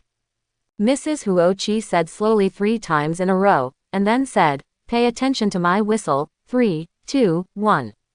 When the whistle sounded, the students immediately appeared in different layers. Some flew too high, some plunged to the ground, and 2 students failed to maintain their balance and rolled off their brooms with a grunt. Mrs. Huochi frowned and waved her wand in time. Finally, no one was hurt. Suddenly, another scream was heard. A girl from Ravenclaw House rushed towards the broom shed on a broomstick. "There are many obstacles," Mrs. Huochi shouted. The girl stayed in the air for a moment, and then although she still hit the wall, the force had slowed down, but her broom was knocked apart. Mrs. Huochi did not scold her, but used the flying curse to summon another old broom and asked the girl to continue practicing. Vader rode his broom and hovered at a higher place, and then tried to increase his speed little by little. There are only 5 or 6 students like him who can gradually control their own brooms, and most of them are ordered by Mrs. Hooch not to fly higher than the height of the broom shed. Even so, accidents continued.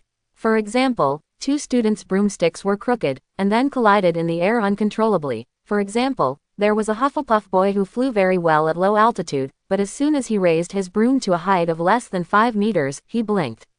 Quan fell off his broom. The poor student was afraid of heights. The first flying lesson can be said to be chaos.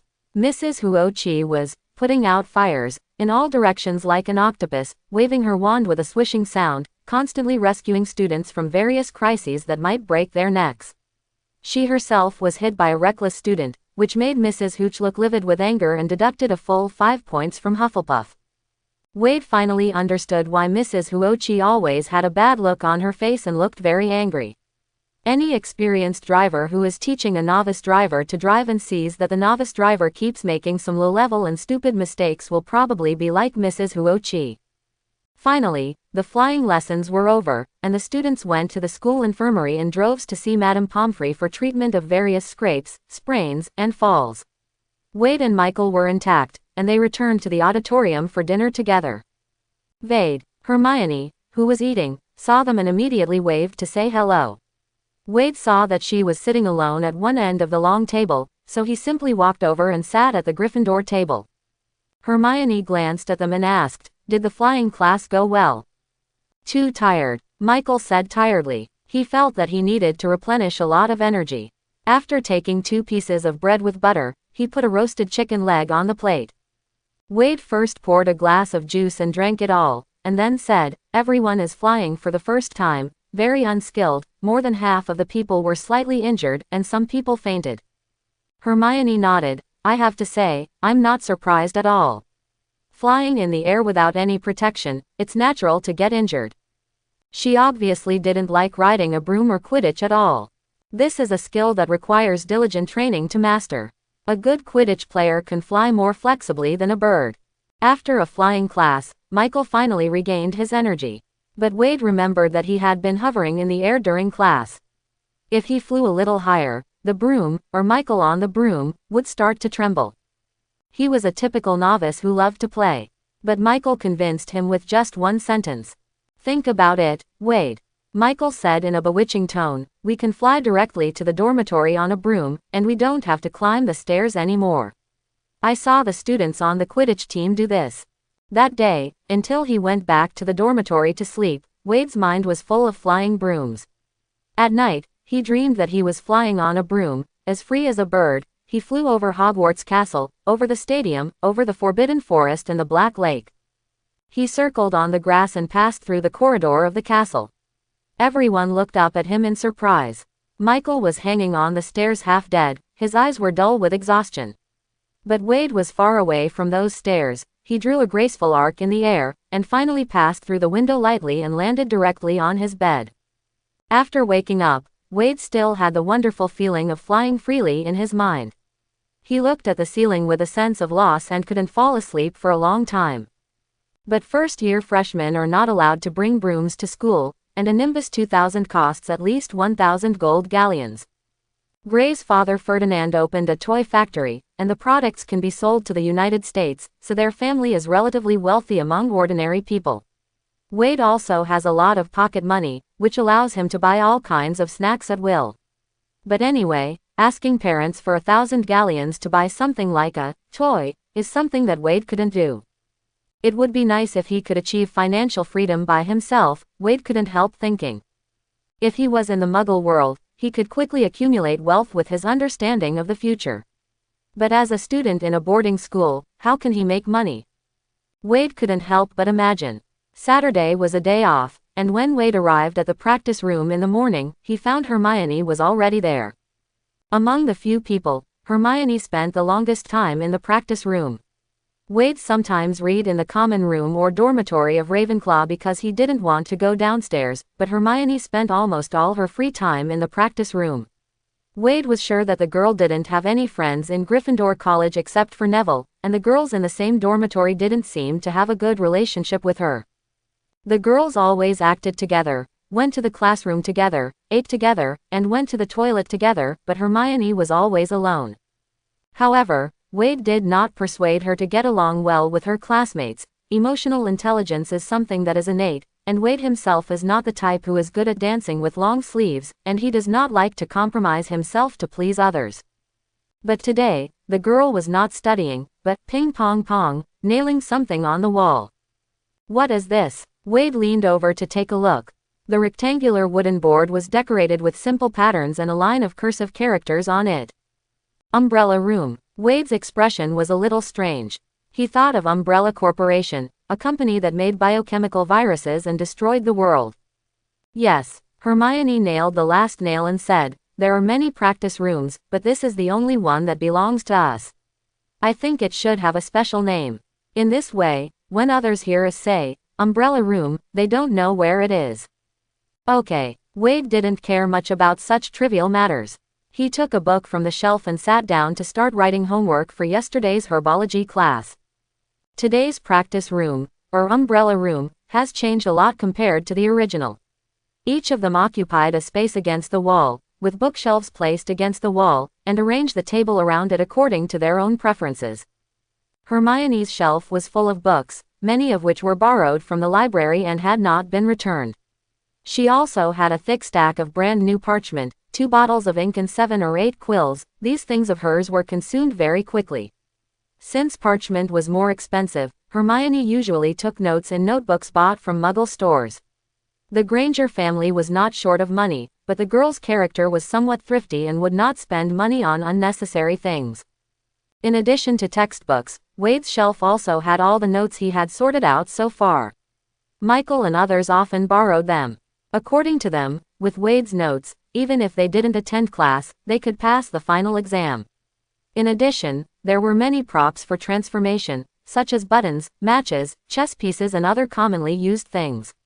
After the flying class, a miniature model of a flying broom was quietly added to his desk.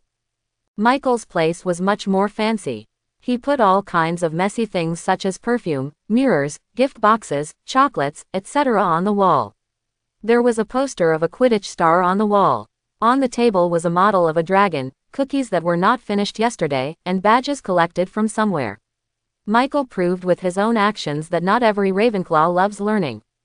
Theo from Hufflepuff is very much loved by Professor Sprout, and he is also very good at herbology.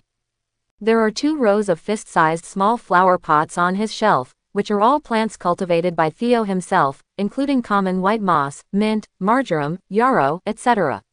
There is also a pot of Mibu Mibao on the table. This plant looks like a diseased internal organ, covered with boils, and will spray sticky and smelly liquid to attack others. In order to avoid accidental injuries, Theo put a hemispherical glass cover on it. Neville likes Theo's arrangement very much. He also wants to get a similar one, but because of the limited pocket money, he currently only has 3 or 4 pitiful flower pots. He also prepared some fertilizer, and everyone was asked to put it in the corner of the umbrella house so as not to affect breathing. Ryan is also good at herbology, but his favorite is astronomy, so there is a set of planetary models on his desk, and the large and small planets will slowly rotate around the sun in the middle. In addition, Ryan also collected various quills and inks of different colors, neatly placed on the bookshelf. Several other people came to the umbrella house one after another. They noticed the new name of the practice room and praised it. Michael also clapped his hands on the table and praised Hermione for her cleverness and surprise. Although she knew that this guy was just habitually praising women, Hermione's cheeks were still slightly red with joy.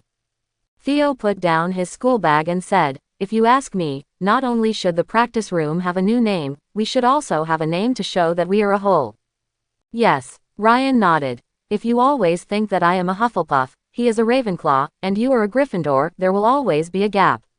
We should be a collective that transcends the differences between colleges." "Suddenly it feels formal," Michael said excitedly. "Then what should we call it?" "Wade." He looked at his friend. Wade was suddenly called out, and was stunned. "Ah, after-school tutoring interest group. You'd better not give any suggestions." Michael turned his head expressionlessly. "Hermione." Hermione was suddenly a little nervous for some reason. "Magic Lovers Club." Michael sighed. "Hermione, what's the difference between this and Wade's after-school tutoring interest group?" "What about Neville?" Neville stammered. I can't think of anything for the time being." Theo said. "How about the Sunflower Club? Sunflowers symbolize hope, sunshine, loyalty, determination and growth. Isn't it very suitable?" Michael began to struggle. "Indeed, it is very suitable in all senses, but it feels a bit ordinary for some reason. If he were to name it himself, he couldn't say anything better." "Leanne." Michael looked at the last person, and decided that if he didn't have a good idea, he would call it the Sunflower Club. Ryan fiddled with the planetary model on his desk, thought for a while and said, "How about Starry Sky Chaser? SSC for short." Michael clapped his hands and praised loudly, "Cool." With an official name, this group that had just happened to get together suddenly became official. Everyone discussed some details together. For example, adding other members must obtain everyone's consent, cannot destroy other people's things, SSC members should protect each other when facing professors or other students, etc. Wade originally felt that this was somewhat of a game, a group of just a few people, who would gather or break up if they didn't, what rules and regulations should be set. But everyone else participated very seriously, which gave Wade some strange feelings. It was as if he had really joined some mysterious organization. Root was used as an antitoxic drug in ancient Greece. It was discovered in the 16th century AD. So far, people have found that its medicinal value has the following types. The extract of stems and leaves can expel toxins, pollen sprayed on basilisks. The poisonous gas produced has a defensive effect. Rue can be widely planted, and the cultivation method is, you need to pay attention when cultivating.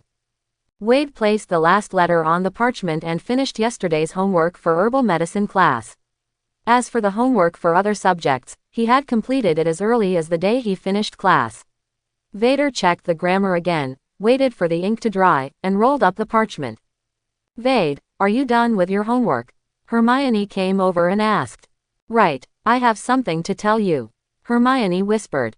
The two of them moved to the other side of the classroom, and Wade waved his magic wand. "Close your ears and listen." So no matter how loud they speak, it is just a subtle buzzing in other people's ears. Vader looked at Hermione's worried expression and asked, "What happened?" "That's right, the afternoon before yesterday, that guy Malfoy asked Harry to duel at midnight in the trophy room. As soon as I heard that, I knew that guy had no good intentions, because he didn't have the courage at all," Hermione said angrily. "But Lee and Ron didn't listen to my advice at all, just for the sake of Boy's face, they were so selfish. They didn't even think about how many points they would lose if they were caught." Quote. Hermione took a few deep breaths and suppressed her anger before continuing. "Of course, that's not the point, because we were lucky enough not to be caught, even though it was just a little bit." Wade caught the key word. "Yes, when I was trying to stop them from doing something stupid, I was accidentally locked out of the lounge door and had to act with the two of them." Hermione frowned and said in disgust, "It turned out that Malfoy did not go to the prize." In the showroom, he also revealed the news to Filch, that despicable guy. "Then when we escaped, we broke into a locked room." Hermione suddenly lowered her voice and asked, "Vade, do you remember what Professor Dumbledore said when school first started?" Vader thought for a moment. Dumbledore's speech was not much in content. Of course, what impressed him most was, "Idiot, cry, residue, wretched, oh, it's not this." Hermione rolled her eyes and reminded, "It's, anyone who doesn't want to suffer an accident and die a painful death. Don't go to the corridor on the 4th floor." Wade remembered, "You guys went to the 4th floor. What did you see?" "Yes, we accidentally ran to the 4th floor, and then we saw Hermione swallowed, with some lingering fear on her face, "a three-headed dog as tall as a house." "How did you survive?" Vader was speechless. He couldn't remember such details for a long time, and he didn't expect Hermione and the others to start experiencing such an adventure so early. He said, "I remember seeing this kind of monster in a book. Although today's three-headed dog is not the legendary hell dog, its teeth can easily crush a skull, and there are corrosive poisons on its teeth. The wound will be difficult to heal after being bitten by that guy. It might not have reacted at first, but then it roared and pounced on us, and we were almost eaten by it." Hermione clenched her fists, her body trembling slightly. "The school actually put such a dangerous monster in the castle, it's unbelievable. Even if you want to use it to guard something, what if another reckless student breaks in? Doesn't the school care about the safety of ordinary students at all?" Vader made a joke. "Maybe the magic school has something like a death indicator. It doesn't matter how many students die every year, it just serves as a wake-up call for others. Let them know not to take the professor's words inappropriately. One thing. There is such a thing." Hermione scratched her face in horror and said incoherently, "But I didn't see it at all in Hogwarts, a school history. Yes, this kind of thing, of course it won't be in the book, it's terrible. How could the Ministry of Magic allow it?" Vader didn't expect that she didn't doubt his words at all, and he quickly raised his hands to apologize. "I'm sorry. Hermione, I was just talking nonsense. Don't take it seriously." Hermione looked at him blankly, tears even forming in her brown eyes. Now Vader really felt a little guilty in his heart. He said sincerely again, "Sorry, I just saw that you seemed to be scared, so I made a joke. But it seems to have turned into a hell joke. I am an idiot. Don't be angry." Hermione kept a straight face and said nothing, and was so angry that she ignored Wade for a long time. It wasn't until the practice was over and everyone else had left, that Vader stopped Hermione and apologized repeatedly, finally letting the girl let go.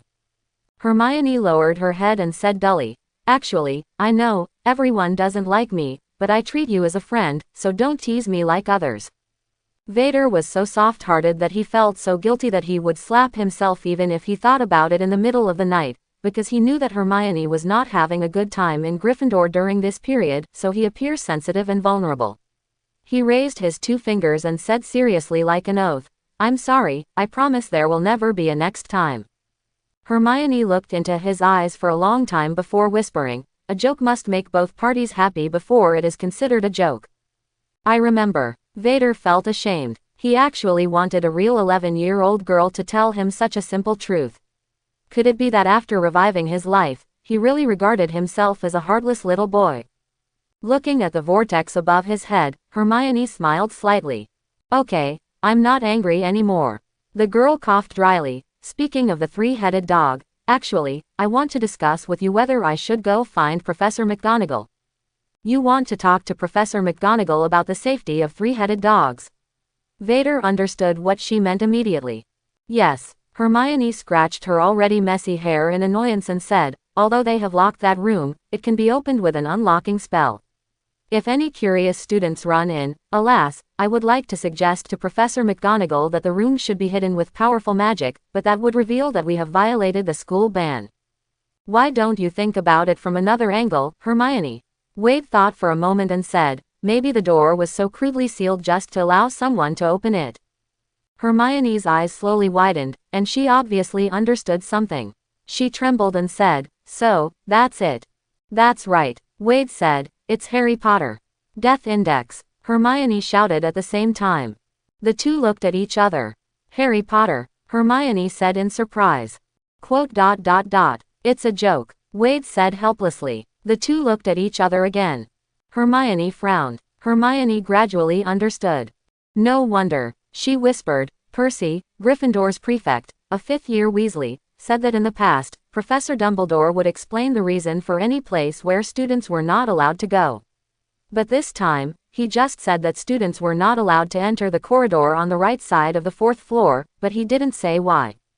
If it was clearly stated that there was a 3-headed dog hidden there, even the Weasley twins would not run to seek death, let alone Potter, who is only in the 1st year." Wade was not surprised. The vague warning is to attract the curious Gryffindor. Dumbledore probably left some test there. He remembered that Harry Potter played a real-life game in the 1st year. He and his friends each solved a level with their own wisdom and ability. In the end, Harry used the magic of love to kill the bottom boss Voldemort.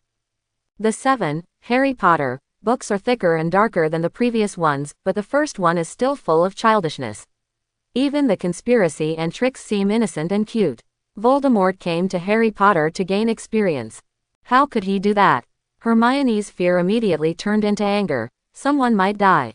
Does it matter? Or does he not care about Harry Potter's life at all? Then did you rush in unexpectedly and get hurt by the 3-headed dog? Wade asked back. That's not the case. But that's because it started. Ah. Hermione suddenly realized, and felt like she had seen the truth through the fog. I guess, just a guess, maybe Dumbledore put some restrictions on the 3-headed dog, so that it would not really attack the students who accidentally broke in, but just scare them. But if you want to do something further, the 3-headed dog will not sit idly by. Wade said cautiously. I saw it standing on a trapdoor. Hermione said. It must be guarding something. If the facts are as we guessed, Wade finally said, Harry Potter will definitely know what it is guarding. The progress of things seemed to be slowed down, perhaps because Hermione was angry with Harry and Ron and didn't pay much attention to them, so she didn't get any further news. But Wade didn't care much about these things. He knew that everything was under Dumbledore's watch and there was nothing to worry about. Compared with Harry Potter's adventure, Wade was more concerned about the progress of spells. In the latest practice, he accidentally discovered that it was not only when he was guiding others that he could see the arc of guiding the correct method of casting spells. When he looked in the mirror, he could also see his own guiding line, which made his spell practice much faster. So Wade took some time to practice potions. There were always a lot of ordinary materials on the shelf behind the potions classroom, free for students to practice, but because of Professor Snape, most students were unwilling to step into the underground classroom except for class, even Slytherin students. Wade practiced potions in his spare time, and Snape turned a blind eye and occasionally pointed out his mistakes in a sarcastic tone. Overall, as long as you are not a glass heart, you can still learn a lot from him. At this time, Wade was glad that he was a Ravenclaw. If he was a Gryffindor lion, he might have been kicked out by Snape on the first day he stepped into the potion class privately. One afternoon, Wade successfully boiled a pot of wound cleaning agent, which was evaluated by Professor Snape as barely usable, and asked him to send it to Madame Pomfrey in the infirmary. The Quidditch game was about to start, and the infirmary would become busy at this time. When Wade returned to the Umbrella House from the school infirmary, he found that everyone was very excited. Everyone gathered around Theo, and even Hermione put down her book and said in a calculation, "I want 3 feet of thick parchment and 5 bottles of ink. I heard that there is a kind of shorthand quill pen that is very useful. If there is one, I also want to buy 2. Theo wrote it down quickly, and Michael next to him shouted, "Oh, please, Hermione. I know you love to study, but life would be so boring if there was only study. You should buy yourself something that can bring fun. Honeydukes, candies are super good. I recommend blowing super bubblegum. It can fill the whole room with blue bellflower colored bubbles, which is almost the favorite of girls. Fizzy Bee candy is also a hot selling product, and there is also butterbeer from the 3 Broomsticks bar. Almost no one can resist drinking a cup." Quote. Hermione hesitated for a long time and said, "Then bring me another galleon of candy. No cockroach piles or weird things like that." Although it is not convenient for her to bring the candy back to the dormitory, this will definitely be questioned by other girls, and maybe even say some sour gossip, but she can put the candy in the Umbrella House and share it with her SSC partners. "What are you talking about?" Wade walked over and asked curiously. "You are finally here, Vader. We have all been waiting for you," Neville said happily. "This week is the first Hogsmeade weekend. Students in 3rd grade and above can go to Hogsmeade Village." "I know," Wade said, "but what does this have to do with us first-year students?" Of course Vader had heard of Hogsmeade. It was the only village in the UK with only wizards and no muggles. It was said to be very unique and interesting, and it was right next to Hogwarts and could be walked there. However, Hogwarts stipulates that only 3rd-year students and above can go there on specific Saturdays, and they must have a signed permission from their guardian. Therefore, Vader and the others will not be able to go to Hogsmeade for at least 2 years. "It didn't matter originally," Michael said excitedly, but Theo said, a 3rd-year Hufflepuff student said that he could help the younger students buy some things they wanted, and also made a list of the product list of Grimmauld Village. Theo and Ryan said they can help us add the things we want. Wade took the product and looked at it while curiously asking, "Who is so kind? He doesn't mind the trouble, or is he doing it to make a profit?" Ryan shook his head and said, "No, Cedric is not helping to make money." Wade was startled. "What did you say his name was?" "Cedric," Ryan said. "Cedric Diggory, the number 1 student in the 3rd year. There are almost no Hufflepuff students who don't like him." Wade didn't ask any more questions. He looked down at the product list first. As a small village, Hogsmeade cannot be compared with the commercial center of the British wizarding world like Diagon Alley, and the number of shops is not too many. But although the Sparrow is small, it has all the essentials. You can find almost all types of shops, such as clothing stores, quill shops, magic equipment shops, post offices, bars, tea houses, etc. Of course, the most popular among students is the candy store. There is a long list of various candies on the product list, which is the sum of all other categories combined.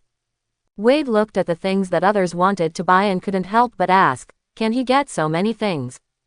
In the Hufflepuff lounge, Cedric specifically said. Theo smiled. He said, "Don't worry about whether my arms can lift it, there is a levitation spell." The rest of the 3rd grade the students said they could help too and would not leave Cedric alone. Michael lay on the table and lamented feebly. "Oh, why don't we Ravenclaws have such enthusiastic seniors? They will only look at you sideways and say something, 'Don't worry, you will also be there in 2 years. I can go, and for your safety, no one offered to bring us a handful of sweets. Oh, it's another day to go to Hufflepuff." Theo and Ryan looked at each other and smiled proudly. And Hermione and Neville invariably thought of Gryffindor's prefect Percy Weasley. "I am a prefect, you must listen to me. Do you want to cause deductions for the house? Junior students, Don't try to get away with it. Filch will check them one by one and won't let anyone who shouldn't go slip out. Of course, I will also help keep an eye on you troublemakers. Or the two Weasleys in third year, of course no problem, dung bombs or burping powder, what an idea. You'll give Filch a surprise. Sake 15 silver sickle. I swear, only 5 nuts more expensive than Hogsmeade. However, before they got the money, Percy discovered their purchasing behavior. The most important thing was that most of the purchases made by the twins were prank products that would make Filch scream, so the two brothers were chased by their older brother. Running around in the lounge. Although Hermione and Neville are very different in academic performance, they are both marginal people in Gryffindor to some extent. They swallowed their complaints against the Weasleys, but in their hearts they envied the atmosphere of Hufflepuff. But he heard Vader smile and say, Michael, let's not say that we envy Hufflepuff for having a senior who is willing to take care of the younger students. When we reach the 3rd grade, you are willing to help the little wizards of Ravenclaw with shopping. Various candies. Are you kidding me? Michael said without thinking, this is so troublesome. I don't want to spend my last weekend just completing the to-do list. So, we are our own Ravenclaws. Vader said in a calm voice, choosing some products that others had not chosen so much that they could exchange them with each other after buying them. I just don't know if Cedric will be shocked by Theo's long list. Actually, I think, Vader, you are the same person as Cedric. After the day's study was over, Theo stayed specifically and said this to Wade. Vader was still immersed in the petrification spell at this time and completely forgot what everyone had said before. Theo looked into his eyes and said seriously, although I have never said it before, the reason why our SSC group came together is entirely because of you, Vader. You always selflessly guide us to practice spells, and you are also willing to share with us the notes you have compiled with great difficulty. I have never seen another Ravenclaw do this. Wade was a little surprised. He looked at Theo and didn't know what to say. Michael and Hermione are so smart, they play with us all because of you. Me, Ryan, and Neville, the 3 of us originally didn't have outstanding grades, and we were even at the bottom in some subjects, but because of your help, we have recently begun to earn some points for the college. Professor Flitwick praised us several times. In the last herbal medicine class, Neville dared to raise his hand and speak, and Professor Sprout even gave him a bonus. 1 point. Theo finally concluded. Vade, you are Ravenclaw, but you are by no means egotistical or indifferent. You have given us a lot of help, that's what I want to tell you. For a long time after Theo left, Wade felt that his heart was filled with an inexplicable emotion. He packed up his things, walked out of the umbrella house, and saw Claudia in the portrait walking in the grass. There was a trace of sadness between the girl's brows, and her expression was very much like the sister Lynn in his impression. Watching the door of the umbrella house close, Wade said to himself, how could it be possible that they all gathered because of me? That guy Theo, could he have forgotten that this classroom is still his? I applied with Professor Sprout. Miss Claudia remained silent as ever. She never talked to the students, nor did she occasionally go out to visit like other portraits. She always stayed on this empty lawn. If she hadn't walked around occasionally, it would have been no different from a Muggle portrait. As expected, Cedric kept his word. He helped buy everything Vader and the others wrote on the list, and he didn't charge an extra canute. Oh my God, I'm flying! Hermione exclaimed. The brown-haired girl just drank a glass of drink and slowly floated up from the ground. Wade hurriedly reached out to hold her, so that she wouldn't fly too high and fall down and get hurt. After a long time, the magic of the drink disappeared, and Hermione slowly fell to the ground. She said a little angrily, they should write the precautions for consumption on the packaging. How interesting, Hermione, Michael said. Hermione blushed and glared at him, but I'm wearing a skirt. Michael was speechless and bowed his head and said, I'm sorry, you're right. Watch it, Theo shouted. I'm going to eat this black pepper urchin. Everyone looked at him expectantly. Theo threw the candy into his mouth, chewed it a few times, and his expression suddenly changed. The next second, he was spewing fire from his nose. Everyone laughed. Michael grabbed a handful of BB's multi-flavored beans and distributed them to everyone, saying excitedly, come, try this multi-flavored bean. Let's bet on who is the most unlucky. He was the first to throw one into his mouth. It's okay, it tastes like carrots. Ryan ate one and said with a bitter face, "Unlucky, earwax tastes." Wade was curious. "How do you know what earwax tastes like?" Ryan was stunned, looking up and down, then turned to Theo as if nothing had happened. "Hurry up, it's your turn." Theo ate it with a smile. Honeydew melon taste. So lucky. Hermione also ate one. Beef taste, not bad. Neville looked at the yellow multi-flavored beans in his hand with fear, muttering, "Isn't it always me who is unlucky?" He closed his eyes and swallowed it, then stuck out his tongue and shouted incoherently, "Water, water, water." "Did you taste the taste of sand?" Michael handed him the water and asked curiously. Neville drank a large glass of water and said tearfully, "It tastes like a super hot chili." Everyone looked at Wade. Wade looked at the multi-flavor beans with disdain. He had never eaten this specialty of the wizarding world, because he heard that the BB multi-flavor beans even tasted like vomit. What kind of mischievous thinking was the manufacturer? But everyone was waiting for him. After a while of mental preparation, Wade finally threw the beans into his mouth. "What does it taste like?" his companions asked curiously. Wade breathed a sigh of relief and smiled, "It tastes like snow." I hope everyone will support it and subscribe more.